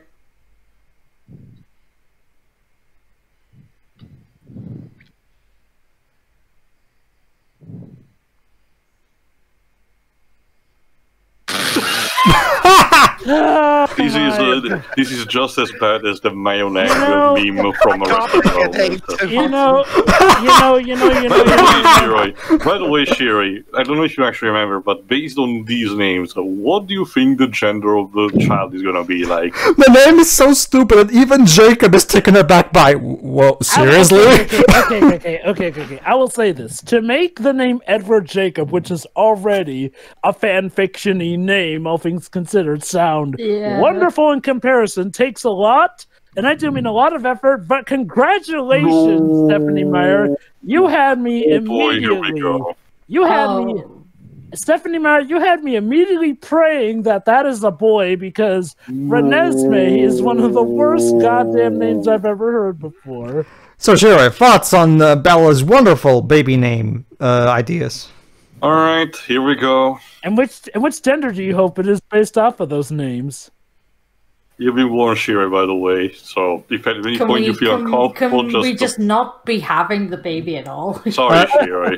Could you? I don't want to, but could you please answer me and Jova's questions, because we're very curious. I don't care about the latter. It's a baby. But for names, they're pretty bad. Like, heck, I'd even take the name I was supposed to have over that shit. Wait, what name were you supposed to have? Doris. Oh. To me, I can hear and just think of Lunch Lady. And I am not okay with that. Sorry. Doris was literally the name of my mom's cat when she was a kid. Jesus.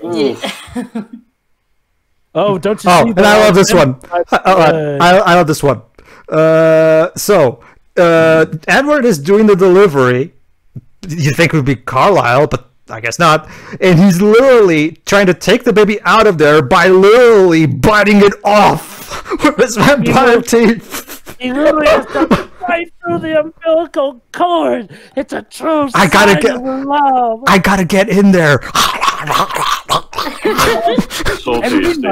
Meanwhile, the baby is going, get me out of this protective Here we go. Okay, I guess he couldn't stomach it. It's a female. Can I bring up something, though? You've doomed her to a terrible name now. Hey, Jova, you know what's sad? What? Still a more believable delivery than Beyond Two Souls. I know, right? At least it's like the polar opposite. Beyond Two Souls is actually very tame. This is way over the top. You're supposed to clean the baby first. I get that too, but at the very least, the baby is actually dirty, as it should be. You're supposed to clean it though before handing it over. Although, Jova, we have the same problem as in Beyond Two Souls still. What happened to the placenta? Did it vanish? Oh, yeah, by the way, Belle's dying now. Yeah. And again, I have to once again give credit to the makeup department. They did do a good job in making Kristen Stewart look completely destroyed physically. I'm so quick. Sorry. Put the baby back in. Of course, Jacob's first instinct is to apply CPR. Like, even though that's not how it works. I'm so sorry, guys. Yeah, he just wanted an opportunity. It's okay, Teo, because according to Edward, as you're about to see, the solution is to bite more out of Bella's body, apparently. So, turn her, I guess? Yeah, he has to turn her.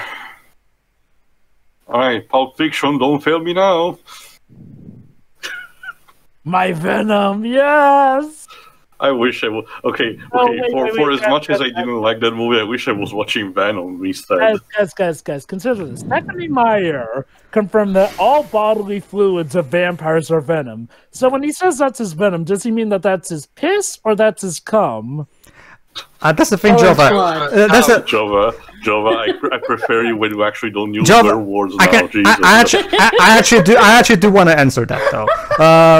That's the thing, Jova. I know that I'm putting a lot more thought into this than Stephanie, but still, my only possible guess, Jova, is that the vampire venom works for all purposes. It works as piss, it works as sperm, it works as everything. So it's like in-depth finding. So basically, he's giving her, as Shimonetta would put it, his love juice. Well, actually, no, too. In that game, we still separate the piss from the blood, so it's not really. But it's still effective in the same way, you know. True, Guys, true. what you're doing is clearly not working. Dude, you have to think of something else. Dude, Edward, this is so not helping. And Jacob is just giving up on life. I don't blame him, to be honest. Oh, how sad. Oh my god, he's literally broken. Look at him. Breaking I Jacob. hate this franchise. No, the game was like, I wish I was a character like him. Breaking Jacob. So Taylor. So Taylor. Hello? Why should we say that you prefer Lava Girl over this? Excuse me. You know, the movie wasn't great, but I at least remember enjoying Venom a lot more than that. Oh, at least I will say this. At least these scenes are an excuse for Robert Pattinson to actually start showing emotions. So, guys, honest question. Would you be sad or happy if Bella died? I would be happy, personally.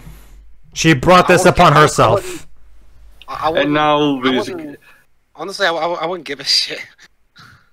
And basically now this is him turning her. I don't give a shit personally. Like, seriously, this is so not helping, dude. Here we go. Wait, what's happening now? Early 2000 superhero introduction sequences, don't tell me now. Wow, wow. In 2011, TM. Hey, Jova, sorry, 8 whips. 8 whips. Yeah. The inside the body CGI effects in House look better. How sad is that? Was on a TV budget, and that show started like 2004. 7 years before. Yeah, 2004. Okay, here we go, Shiroi. Shiroi, get that bottle ready right now. Oh, no, it's not the scene. It can't be the scene. I don't want to leave to get it. I'll wait till it's over. Okay. Okay. I probably don't have time to run and get it, so I'll just... no, it's now. Forgot. So, again, Jacob. I'm sorry, Taylor. Maybe it's not too late to want Shark Boy and Lava Girl back. Unfortunately, Jova, he's under contract. He has to do the part 2 as well.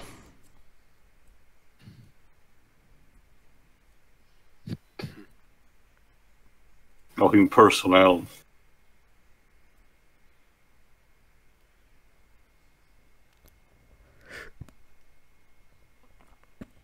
Dun dun. Which means that the vampires broke the treaty by harming another human being.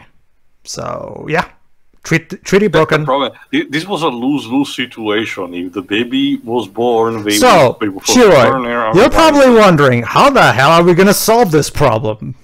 I wonder, maybe Jacob might be able to perform a valiant sacrifice. It's okay, Teo. You can do this. You can do this, Teo.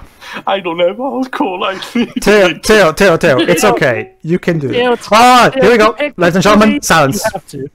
Let me hear this. Clearly I need to, so... You do. Are you sitting down? Oh yes, I am. CGI baby! Oh my god, it's horrible! Oh god. Hold on. It's hideous, oh my god. Hold on.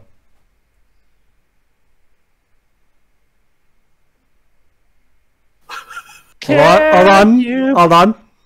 Hang on. Oh no. Oh no. Huh? Wait for it. Secret lover.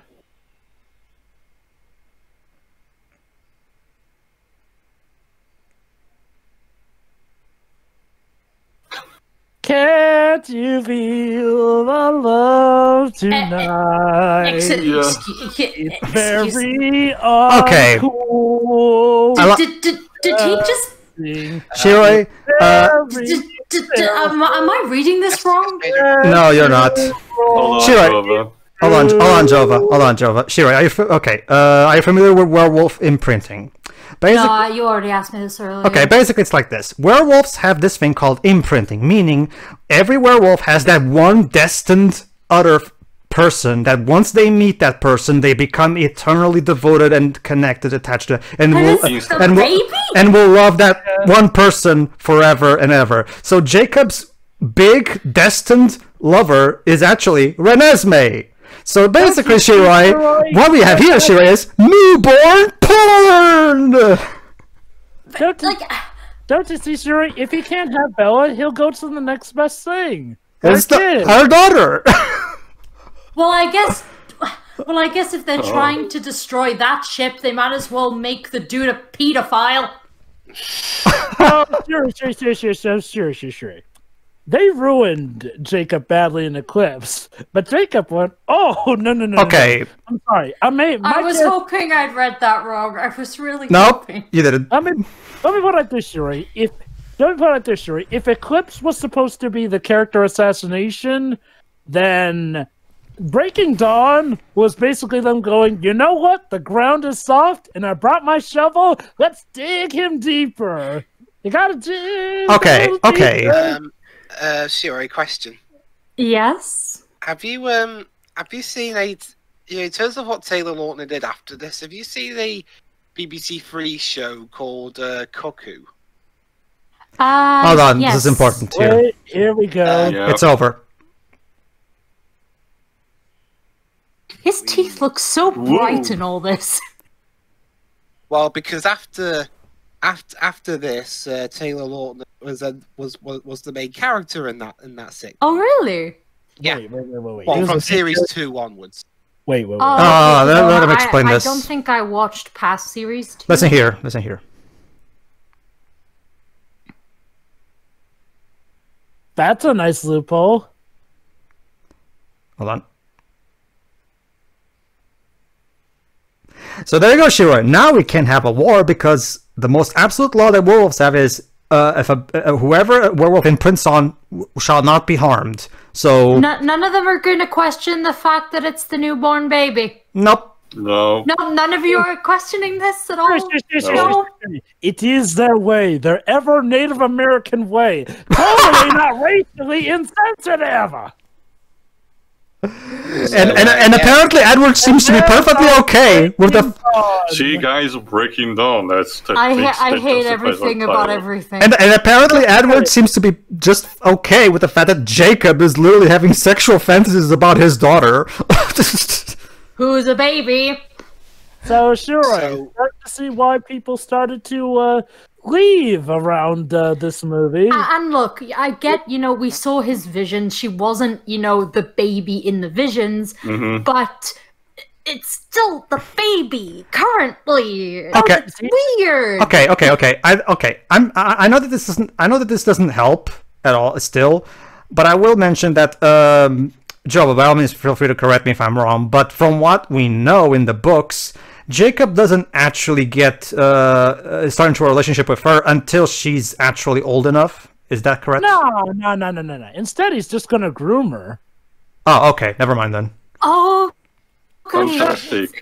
Basically, for those who don't know, the term of grooming means that, he won't act on his desires until she's of age, but he will still be truly, truly in love with her the entire time. Yeah, like even if you don't act on it, it's like waiting until the day they turn of age is still really, really creepy and bad and ugh. I told you. I'll be right back. There we go. I'm now getting the the thing. vampirization is complete. Well, here it's pretty much the end of the movie now. Do we get to see her dad's reaction to? Don't worry, Taylor. She's gonna need it still all throughout these final thoughts. Oh, and don't get me wrong, there's still part 2 as well. Not to mention there's also a post-credit scene. Pedro, question. Yes. Do we get to see her dad's reaction to this? In part 2, if I remember correctly, right, Jova? Yeah, part 2. Yeah. Hang on. Let me check out. Let me check something actually. Oh yeah, flashbacks to the first act of the movie, because, you know, that was such a great... Oh yeah, flashbacks to even the previous stuff, because, you know, it was all so wonderful. You know, it was such a... We truly... It's just like at the end of Lightning Returns, we have that montage of the entire trilogy. Yeah, pretty much. Because, you know, it was such a wonderful series, it just needs to be reflected upon, right? I guess it's a similar effect. It makes me... Like, it makes retroactively the first movie the better of a bunch, even if it doesn't say much. Nah, I'll still take New Moon over the first one, personally. New Moon is funnier.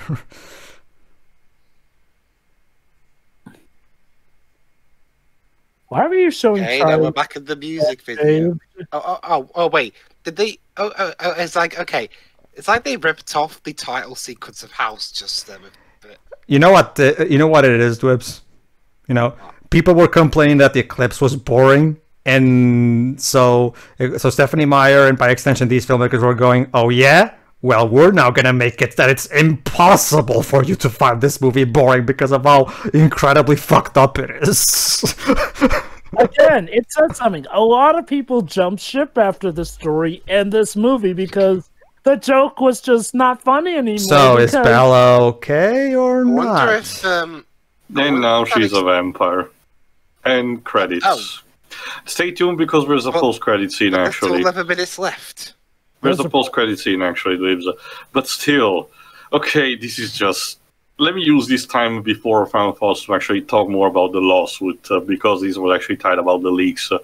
On August 11, 2011, Summit made a press release about the leaks that they received March and April. Summit claimed that the leak came from Posadas, Argentina, but due to the possibility that other people might be involved with the leak, the investigation is still ongoing. I don't know when this was edited. The only person Summit named was a woman called Diana Santilla, resident in Posadas. Civil action is being filed in the US and Argentina, while criminal action is also being filed in Argentina. Summit hired lawyers to search on 4 continents to find other people behind the leak. Wow, this is some fugitive shit.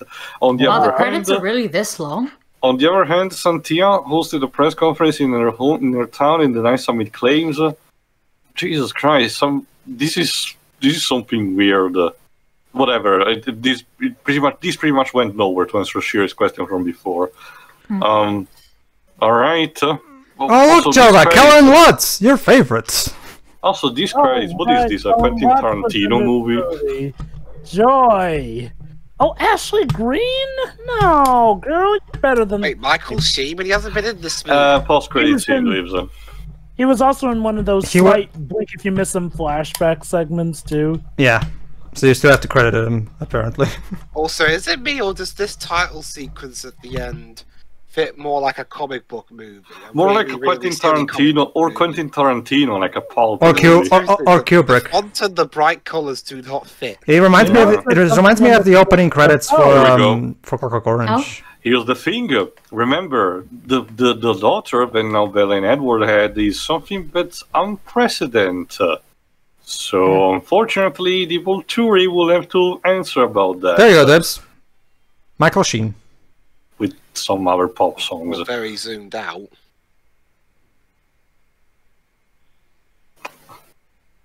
Right. Yeah, she's backing away.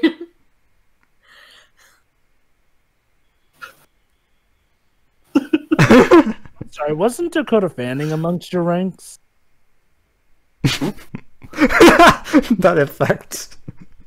Well, I hate to be the bearer of bad news, but please don't shoot them.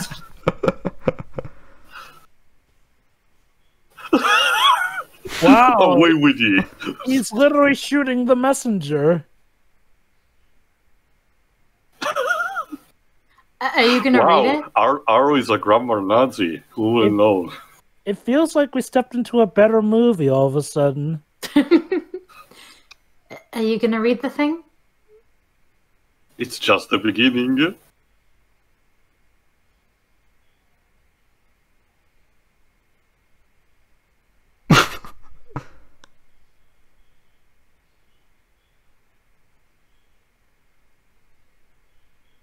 You know, that was teaser for part 2, basically. You know, that was a surprisingly restrained performance by Michael Sheen, all things considered. He'll unleash in Don't the worry. next movie Yeah, from what I've seen. He's gonna completely unleash in part 2. That's Roy. That's it, Roy. Don't put down that bottle because part 2 continues the insanity. And oh my God, with the Still, much like with Harry Potter, let's try to have fun thoughts about this first part. And what a mess! Barely anything happens. Like the entire story, the entire first part is about Edward and Bella getting married, having sex like rabbits, doing their honeymoon. Then she gets pregnant, and there's the dilemma about the baby until she's born. That is it. That is literally it. They wasted so much of our time about this. This, honestly, I do believe this did not justify the breaking into 2 parts. Nope. At all. Especially because, as you will see in the second part, sure, the second part is mostly action-based too, but it's still not impressive. Again, this could easily be trimmed. I do wonder if on the internet exists a cut that like trims away stuff here and there and unites the 2 movies into a cohesive one portion. Anyway, this is just the worst. Like you think that it will be better when Eclipse, but no, it manages to be worse than that. It's just fantastic. For me, it's one of those things. For me, it's one of those things where it's technically worse than Eclipse, but I find it less boring, if anything, just because of how bafflingly fucked up it is. I think the problem is that this movie crosses the line of being just fun to make fun of, and it crosses the line into downright despicable. Yeah. The racial insensitivities are the worst. The imprinting is, oh my God, why? Again, it's something that Breaking Dawn, both book and movie, got some of the most devoted fans, and hell, even some of the people who were sticking around because it was fun to make fun of, to jump ship. Consider how devoted fans of Twilight could be.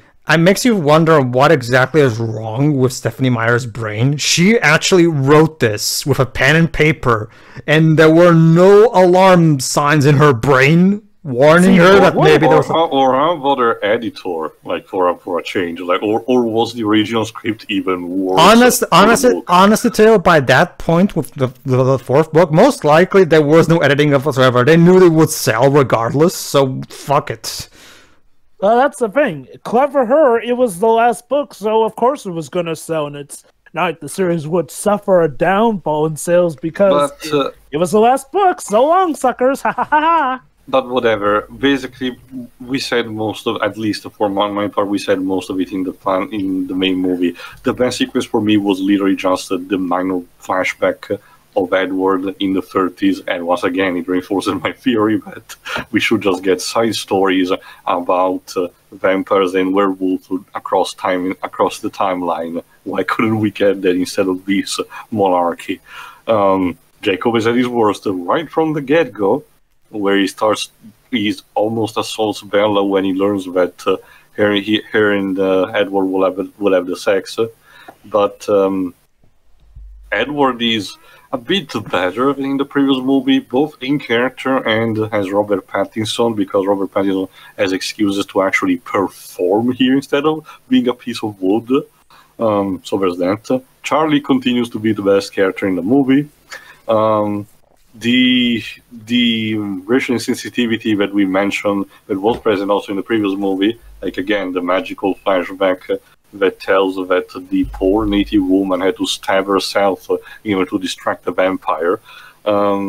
Here it's taken to the worst with the whole imprinting, and the fact that that's the catalyst for reinstating the truce. It's just so baffling.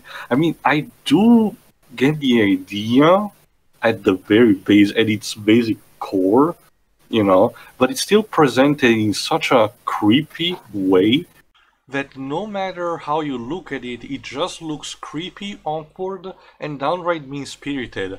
I feel really sorry for Jacob's actor that he had to put up with this. It's probably a miracle that he's not feeling the repercussions of this to this day. if anything, it just showcased how the product was, is dated, and nowadays it wouldn't fly. But whatever, I'm done and just waiting for the next part. Next. Well, it was more engaging, I guess you could say, than the previous movie. Whereas the previous movie was completely dull. This one at least had something new to talk about every 5 minutes, even if some of those things were kind of blending in with one another. Okay, but the biggest problem with the movie is how repetitive. I mean, seriously. I can't. How many music videos were in this movie? Like 10? 12? Too much. And half the dialogue is pretty much exactly the same. She's not going to survive. Yes, I will. Bella, please listen to us. I'll survive this. Bella, you have to listen to the doctor. I'll last as long as I can. Wait, is this the same singer who sung that song, Keep Holding On for Aragon? And the rest I hope of not. And the rest, and everything else of the movie was just either cliche lines, or them saying, "Oh, I don't know how to have sex properly." And apparently no one ever suspected that someone could get pregnant from sex with a vampire. Oh no, that's never happened before. I still refuse that notion, by the way. How the hell does that make any sense that in all these millennia of vampires existing, nothing of like this ever happened? I don't believe that at all, honestly. Yeah. Don't believe so. That's the thing. I say music videos takes up like 3/4 of the score.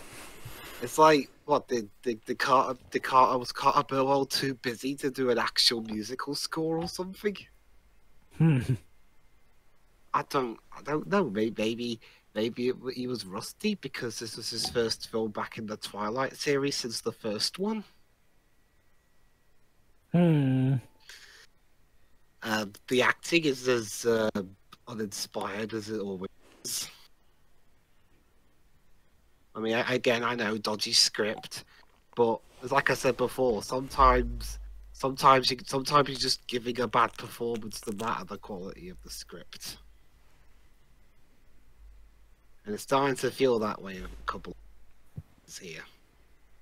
Bella Stewart is just a terrible actress. It doesn't matter what script you give her. I think you mean Kristen Stewart. Well, whatever. Kristen Stewart. Yeah. They're blending so well together. Pedro can't tell the. Well, both are despicable, horrible people. So yeah. Now that I think about it, yeah, Kristen Stewart as Bella Swan, perfect casting when you think about it. Yeah, perfect casting actually. Yeah, I mean, and also I reckon there were other actresses who auditioned for the. They might have dodged the bullet. Dodge the bullet. Yeah. And but okay, my main issue with the movie, the lighting. Yeah, it's pretty bad. Seriously, I mean, for as much a slog as Eclipse was, at least David Slade knew when to lighten the fuck up. Literally. Whereas Bill Condon, I swear half the scenes looked like he turned all the studio lights down to like the bare minimum.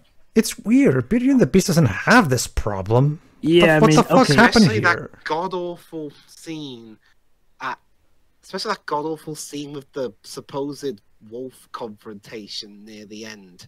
Where they ADR'd the voices over the wolves. No, the other poorly done werewolf scene. That one where the vampires had to exposit what was going on between the wolves. Pretty much. Because we couldn't see it. Specifically Edward.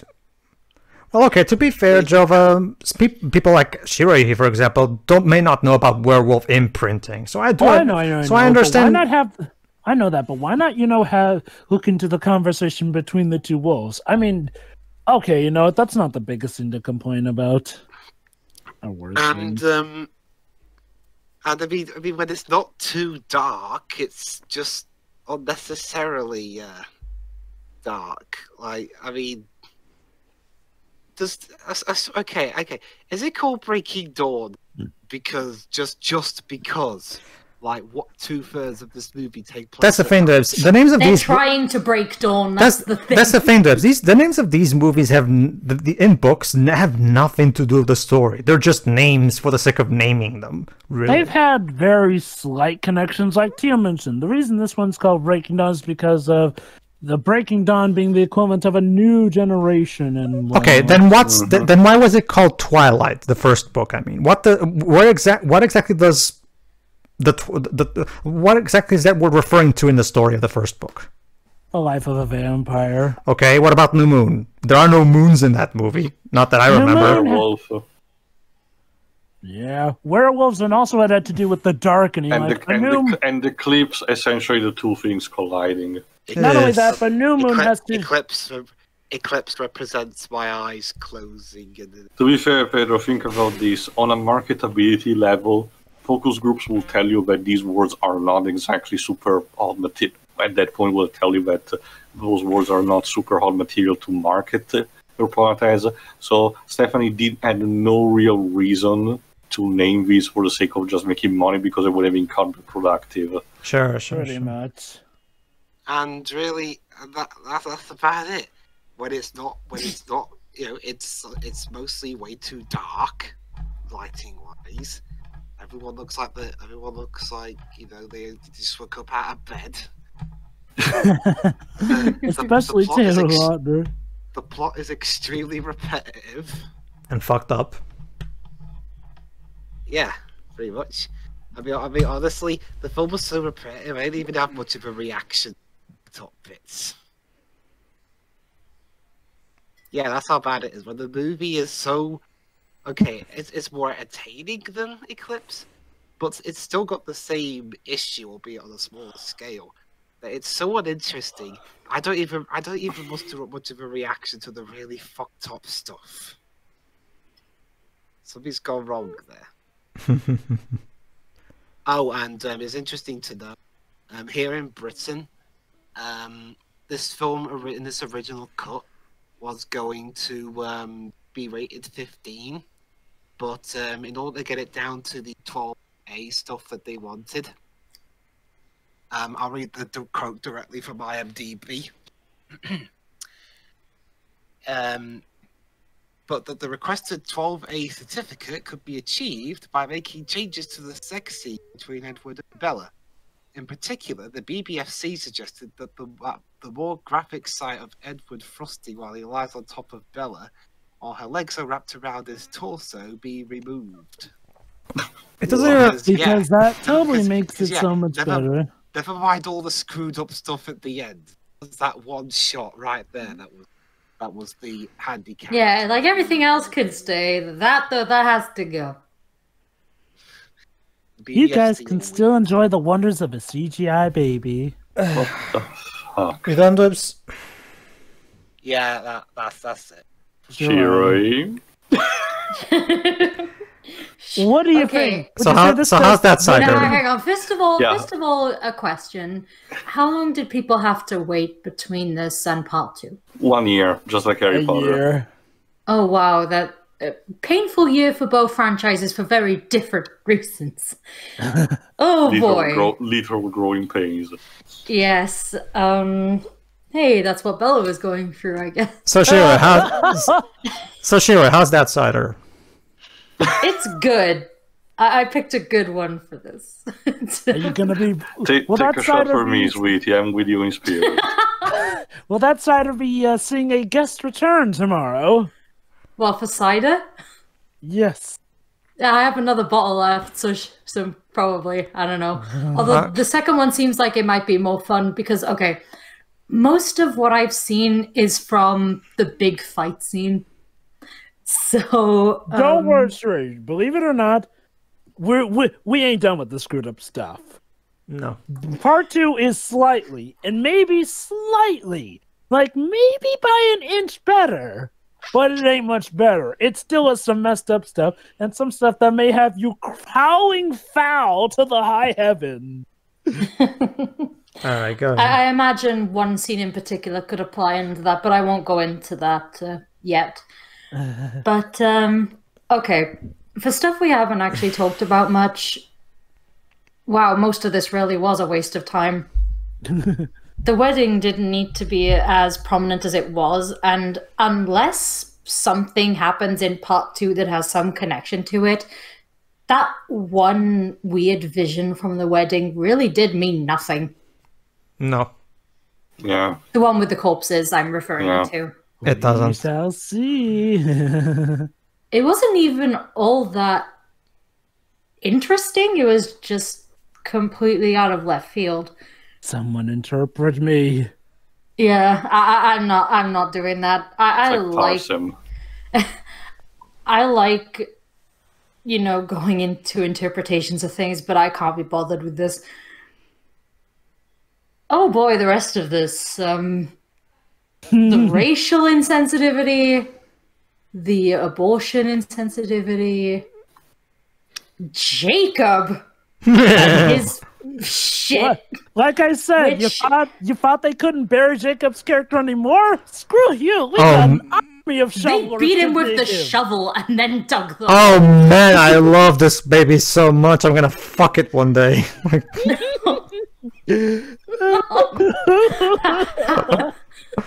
Hang on a second. That's what he's thinking about. Oh boy, I think you just got ready to take another sip there. Man, this baby's so hot. Like, please stop. This baby's gonna be like my personal heroine, yo. Something that I lost after, something that I watched her in love with everything. And then when she's all of age, we gonna get down. We're gonna get down and love each other. No, Joe. That baby has a nice butt. That's what Jacob was also thinking. Don't you see? Baby got fat. My anaconda. But yes, I did just take another swig. Yes, I did. Again, I just can't fathom how anyone finds this romantic. But go on. But no. About that, I mean,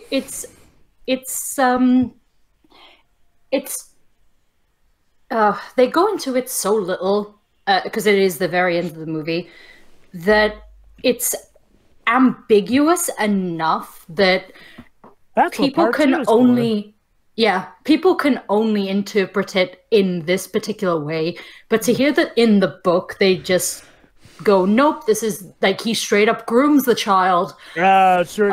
It's by part 2 where they confirm. Yeah, in part, and they confirm that in part 2 of this movie as well. So the movie ain't safe from it.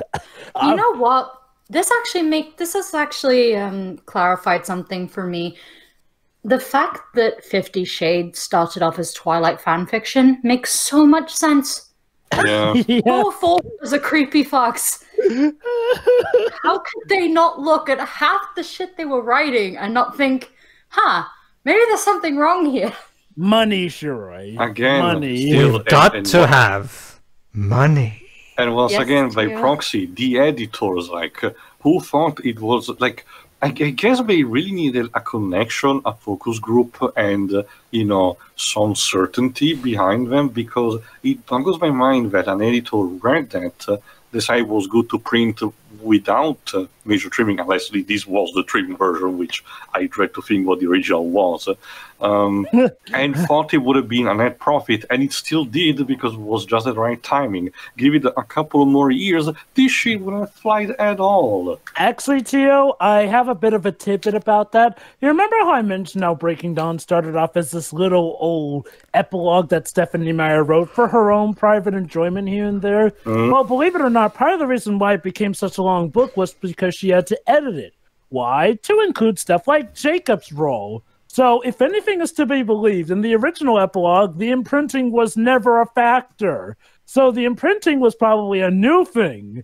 Because I guess Stephanie Meyer considered that this is a great consolation prize for Jacob to get after literally everything that has happened. But, so, if anything, this got edited in.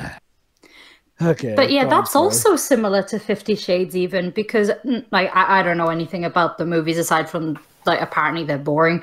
But with the books, there was so many middle-aged women who really liked those books, and you'd think they'd be more wary of things. But no, the fact that none of them thought, wow, this is really creepy, disturbing, and possessive. It's like, nope, this is all fine, apparently. Sure. None of you can read the room. Sure. That's the thing. It's in the same way that Twilight is porn for teenage girls. 50 Shades of Grey is basically screwed up porn for middle-aged women. That's the thing. This is again, one inspired by the other. You know, again, it's porn, and that's fine. Like, if you like porn that is somewhat messed up because you have a fetish, that's perfectly fine. As long as you don't act up on that fetish, that's fine. But this, I just wish they were honest about it. That's the problem. Like, this is trying to pose itself as an actual, piece of work. What? You mean 50 Shades of Grey wasn't this so deep, wondrous story that was so philosophical and everything? I am so shocked. No, it wasn't. The Matrix is more philosophical than 50 Shades of Grey. That's an accomplishment. Go ahead, Jirai. But, yeah. But they should have just made... They probably should have just made one movie be like... Because they're both about 2 hours, so maybe 2.5 hours, 2 hours, 45 minutes. That would have been better than two 2-hour movies. But then we won't make as much money. I don't care. And also, like, the first part of Deathly Hallows was quite enough, and it was a character movie. This is kind of that, except the characters are all terrible. Ones that were seemingly okay were made terrible. This doesn't include Jacob, because Jacob was always quite disturbed. Sheree, and creepy. You've actually made me realize. See, Harry Potter Part 1, that set up characters who we wanted to see live, but a lot died. This, on the other hand, sets up a lot of characters that we hate. We want to die. But they live. They all live. About what you said, Shiroi, about Jacob. Don't you understand, Shiroi? This isn't a life choice that I made. I was born this way. I hate everything about everything.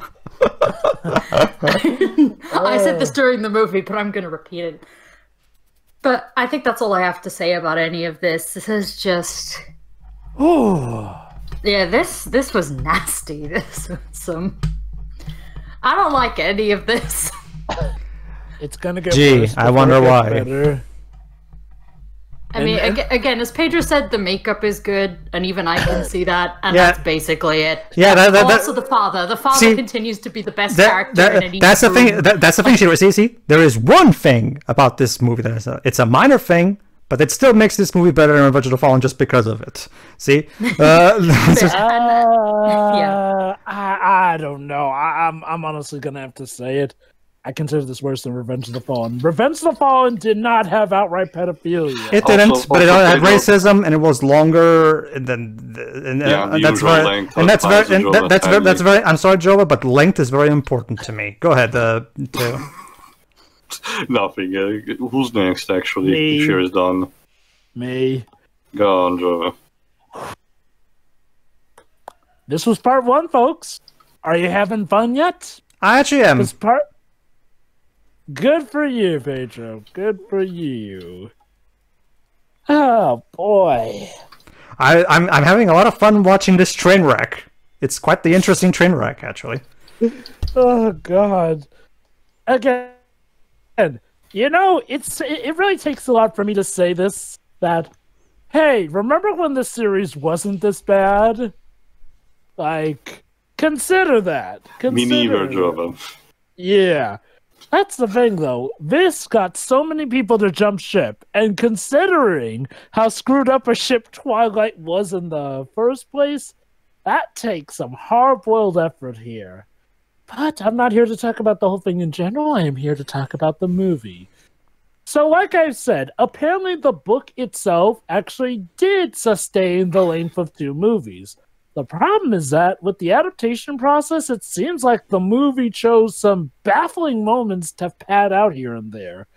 Again, I really do wonder if anyone really cared when making this movie. And I know what I'm saying. It's a Twilight movie. But at least with the previous Twilight films, at least and I can't believe I'm saying this, it felt like they had something more of a plan here, whereas this movie feels like they're just going in guns a-blazing and praying to God that everything works, even though they should damn well know it's not going to work because imprinting on babies is creepy, Jacob. It really is creepy and icky. Okay, trying to get my mind off of that subplot. Well, that's the thing. It kind of keeps coming back to it because that's kind of what this part has been leading up to. An ugly CGI baby who will fall in love with an ugly CGI wolf. I have to wonder Yes. if maybe that's like they're probably just reaching a bit, but I wonder if the reason Jacob was so obsessed with Bella in the first place is because she was to be the mother of his No, not to this extent, Shiro. Remember, the imprinting happens almost instantaneously. Sure. So he's a Disney princess. Basically, he happened to get into eye contact with the baby, and the fates decided that that's the one he'll be with, so now Jacob can finally have his own mate. I mean, it sure would be an interesting plot point to, suggest that maybe she's not into him. But we'll just have to see if part 2 does that. Again, part 1 is just... This movie is such a travesty here. Charlie remains once again the best character. Pretty much almost any character who's not Bella or Edward is more interesting than the main cast members, of course.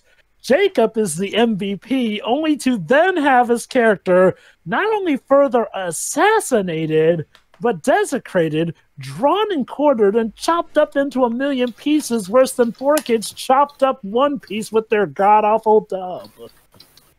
Holy cow. The music is so many unfitting pop songs, which admittedly some attempts to sound epic in the score. So kudos to you guys who used to work on a Goofy movie. How the hell did you fall this far?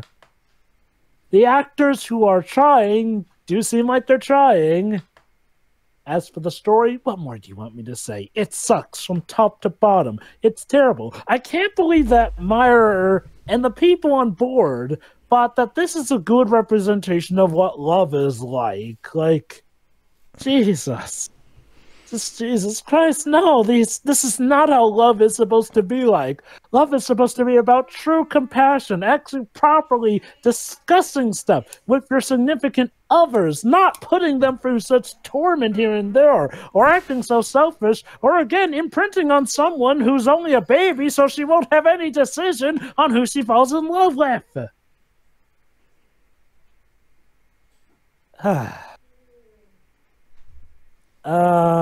In other news, this movie sucks. Pedro, just take it away. Gee, I never would have found that out if it wasn't for you, Jova. Yeah. Thank you. I'm here all week. Okay, so I don't really have anything to say that hasn't been said already, but I would like to say 2 things. One, you know what? This movie does paint a picture, but it's a picture of it's a picture of an overweight clown trying to juggle and completely dropping all of his balls and falling to the floor. That's basically the picture that this movie paints, basically. It is surprisingly more benign than what I thought you were going with there, but yeah, it applies. Jova, what else do you want me to say that hasn't been said already? I mean, it's like looking at a train crash and going, well, that was quite the crash. Yeah, no shit. You think so? Well, isn't this a problem? Well, I do dare say that was quite a bang. I will say this though. I actually kinda, in a sick, twisted way, I actually kinda respect this movie for one thing. Because back when Eclipse came out, the movie, I mean, I did get to a point where I was talking to a friend of mine who has read the books. And she told me that what happened in Breaking Dawn. So I already knew everything about Breaking Dawn, both Part 1 and Part 2, way before they came out. Let me guess, you thought there was no way they were actually going to keep this in the adaptation. Very good, Joe, but that's exactly, for 2 reasons. One, okay, so let me get this straight. In Breaking Dawn, there's literally a cesarean job performed with vampire teeth. And I was like, okay, the only way you can, there's no way you can actually shoot that on film.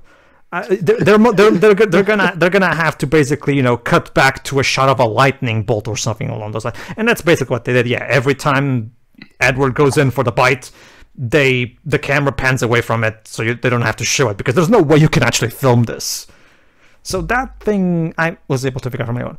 But when I heard about the imprinting thing, that's when I immediately thought to my first I was skeptical, and I was like, "There's no way an editor actually approved this thing." And she showed me the book. No, read it here, right here. And she even showed me the page specifically where it's written. And I was like, holy crap. And from that point on, Breaking Dawn Part 1 became my most hyped movie for 2011. Because I have to see for myself if they actually keep this crap in the movie. Because if they actually have the balls to keep this shit in the movie and not even apologize for it, I kind of will respect these guys for it, because that takes balls. Yes, Shira? You were asked this earlier, but I want to be a bit more specific. What was the cinema reaction to that scene specifically? Most people were just quiet, basically. However, Shira... Hey, that tells me everything. That most people, though, Shira. Vanessa didn't know because I didn't spoil her on it, you know. Okay. But Vanessa was literally going, what? And she was literally, you know, jaw dropping, you know, whereas I was clapping. Yes, they left it in. Oh my God. They did it, you fucking maniacs! So one has to wonder, was this a sad day for Hollywood, or was this an amazing day for Hollywood? The fact that they have both pedophilia and they made money off of it. They profited so much. Better deserving movies have died, but this one. They literally made a movie aimed to teenage girls, not just teenagers, even preteens, and literally have pedo porn in it. And like, to answer your question, and this isn't one of those sick pornos either. It was an actual theatrical movie. Yeah, sure, right. No, to answer what you were actually saying before you continue, Pedro. Sorry. It reminds me of that one meme video of a girl who's dancing while crying. That is what this movie is to Hollywood. Pretty much. Someone, like, I was literally going, no. I was even talking to my friend about, no, there's no way they're gonna keep this crap in the movie. They're gonna try. There's no way they're gonna try to sell this crap to preteens. It doesn't work. I gotta know, what was your reaction the very moment that it was confirmed they kept it? It's like this. It's like this. My friend even told me, oh, they have to keep it. It's literally imperative to Jacob's arc. Well, I get that, but how do you even put this in a theater for preteen girls to watch? Like, don't you see the movie does its best job to point out that it's definitely not creepy or anything. It's just natural. Okay. Don't get me wrong. Don't get me wrong. I am perfectly aware that even by 2011, we were not in the 90s anymore. You know, the internet, porn is literally a Google search away. Any preteen girl can go on Google and find all kinds of porn of all colors, shapes, and whatever you want, whatever fetish you're into. So it's not like preteen children nowadays are, you know, immune from porn. They can easily find porn on their own. So it's not. So I am aware that the preteens of my time are not the same as the preteens of today. I get that. I get it. But still, you're literally presenting this to an audience, to young audiences, and you're putting fucking pedo porn in this. And the fact that they actually had the balls to do this actually kind of makes me respect these people. Maybe they thought, you know what, this is the final run, fuck it. Seriously, I've seen so many adaptations that dare not be this faithful, but holy cow, this adaptation went, no, we're going the extra 9.5 miles. It's just, I'm at the very least grateful.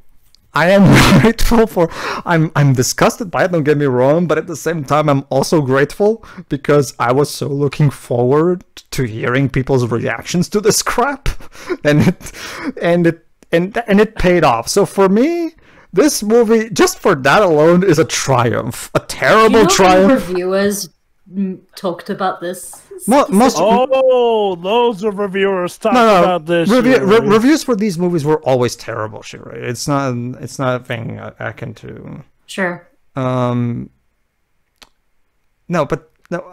yeah, just for that. I mean, I know that I'm not gonna give any credit to Stephanie Meyer because Stephanie Meyer I'm pretty sure Stephanie Meyer is so stupid that she doesn't even realize what she's doing. Like, I'm genuinely convinced of this, especially after watching The Host. Like, so I'm not going to give her credit there, but I will applaud Summit Entertainment and all those executives who looked at this fucking script and thought, yep, put it in production. Nothing wrong here. I really do need to know somebody, if anybody there was nervously sweating, thinking about how this would turn out. That's the thing, Joe, but like, I was just like, before, basically, to further elaborate on the answer to your question. Sure. For most of the time, most of my entertainment was in just watching how baffling, terrible this plot is, combined with Vanessa's reactions. And the highlight was when first of all, okay, here's what happened, Joe, to answer your question. First, what happened was I was all like, oh my god, that CGI baby looks so bad. Are you telling me that you couldn't, find a baby and just have the baby be on that actress's arms for a couple seconds? Seriously, just give the baby some contacts or digitally alter the eyes or something. We have gotten real babies in films plenty of times. And this one isn't even going to be on screen for most of the time in this movie. It's like a couple of scenes. But yeah, go ahead, Pedro. Not even a couple, Shira. One scene. This baby is literally on screen for one scene. That's it. You're telling me you couldn't find a baby somewhere that could be used? One of the crew must have a baby. Like, you're telling or even a relative of the crew members. Come on. This is not the hardest thing to do. Come on, you could easily done this better. But after that, Jova, that's when it happened. When the premonition thing with adult Renesmee, stupid name, starts. That's when I started applauding. I almost got up just because of how happy I was that they actually did have the balls to keep this in. I started applauding, and Vanessa was completely horrified. Oh God, poor woman. The perfect mixers. No, she's right. That's the thing, she's right. After that, we had a discussion about this, and she came around. She also kind of, you know what? Actually, you kind of have a point there. The fact that they put this, so. Oh, if you can't beat them, join them. No. That's the thing, Joe. But it was mostly. Remember, Joe, but I didn't spoil her, so she had the shock factor. It was she was getting over the initial shock of seeing that, like I have. Yes, you're right. Don't you feel so great having that initial reaction? No, I can assure you, Shiroi, watching the Twilight movies in theaters are some of the best date nights we've had. I assure you. Just because I only saw the first one, so in theaters, I should say. The fact that your theater was dead silent around that time, though, like Shuri said, tells me. That's enough of a reaction. No, it's two things, Joe. I started clapping, and I even went, yes! And there were people behind me telling me to shut up. So. Oh, no. and I almost, I tried very hard to contain myself, but I literally said, but are you seeing this shit? Like, Oh god. But I didn't go into much further because I didn't want to, get expelled from the theater, but because there are rules. I get that, but I couldn't contain myself and not at the very least clap and yell out yes at the very least. So it was just beautiful. Like it's such a beautiful train wreck. Like the fact that there was one point where somebody should have said stop, and yet nobody did. And that's kind of beautiful in a way. The fact that an Hollywood movie made for preteen girls put in pedo porn, and nobody questioned it. Nobody thought there was a problem here. It's the fact that they actually had the balls to put this in theaters and not expect backlash, because from what I can tell, there wasn't any backlash. I don't remember Summit Entertainment getting into trouble because of this. Oh, there was a lot of backlash, but not to the point where, they'd have to pull this from the theaters level of backlash. It's interesting. I get the feeling if this movie came out today, it would have been a totally different story. Because if this movie came out today with the culture that we have today, it probably would have been a completely different story. I doubt it, because movie boycotts and, much like video game boycotts, aren't exactly successful for the majority of the time. No, I don't talk about boycotts, sure. I talk about reactions. Oh, okay. Because back when this movie came out, aside from maybe a couple people here and there, I never heard, the people who hated the movie, but general audiences didn't seem to have that much of a problem with pedo porn in this thing, it seemed. I thought general audiences hated this movie. Well, that's the thing. Oh, yeah, they did, Jova, but not for the reasons I'm specifying right now. I never heard anybody, at least that I'm aware of the masses, talking about that there's fucking pedo porn in this movie. It was mostly just a generic, Twilight sucks complaints. That's what baffles me the most. How the hell did this movie got released? And that's it. It completely came out unscathed. But it is a triumph. It is a triumph. The fact that somebody can actually make a movie like this and get away with it is kind of amazing in a sick way. Oh man. This is okay. Now this is the Twilight I know. Thank you. Just a return to me. This is a return to form, because Eclipse was mostly boring. No, this is a true return to form. The incredibly screwed up and bafflingly terrible to the point where it's just flat out. It's such a this is a return to what made this franchise such an amazingly curious specimen. It truly. So yeah, to me, this movie is a triumph. Just for that alone. The fact that we will never see I don't believe so, at least.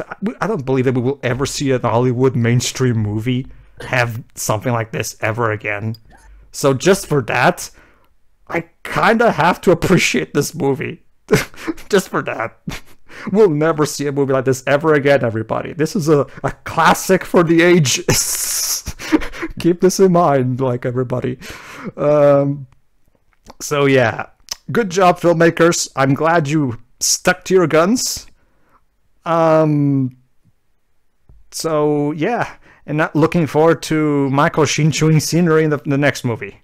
So you don't have to wait too much for it. It's actually gonna be tomorrow, so stay tuned.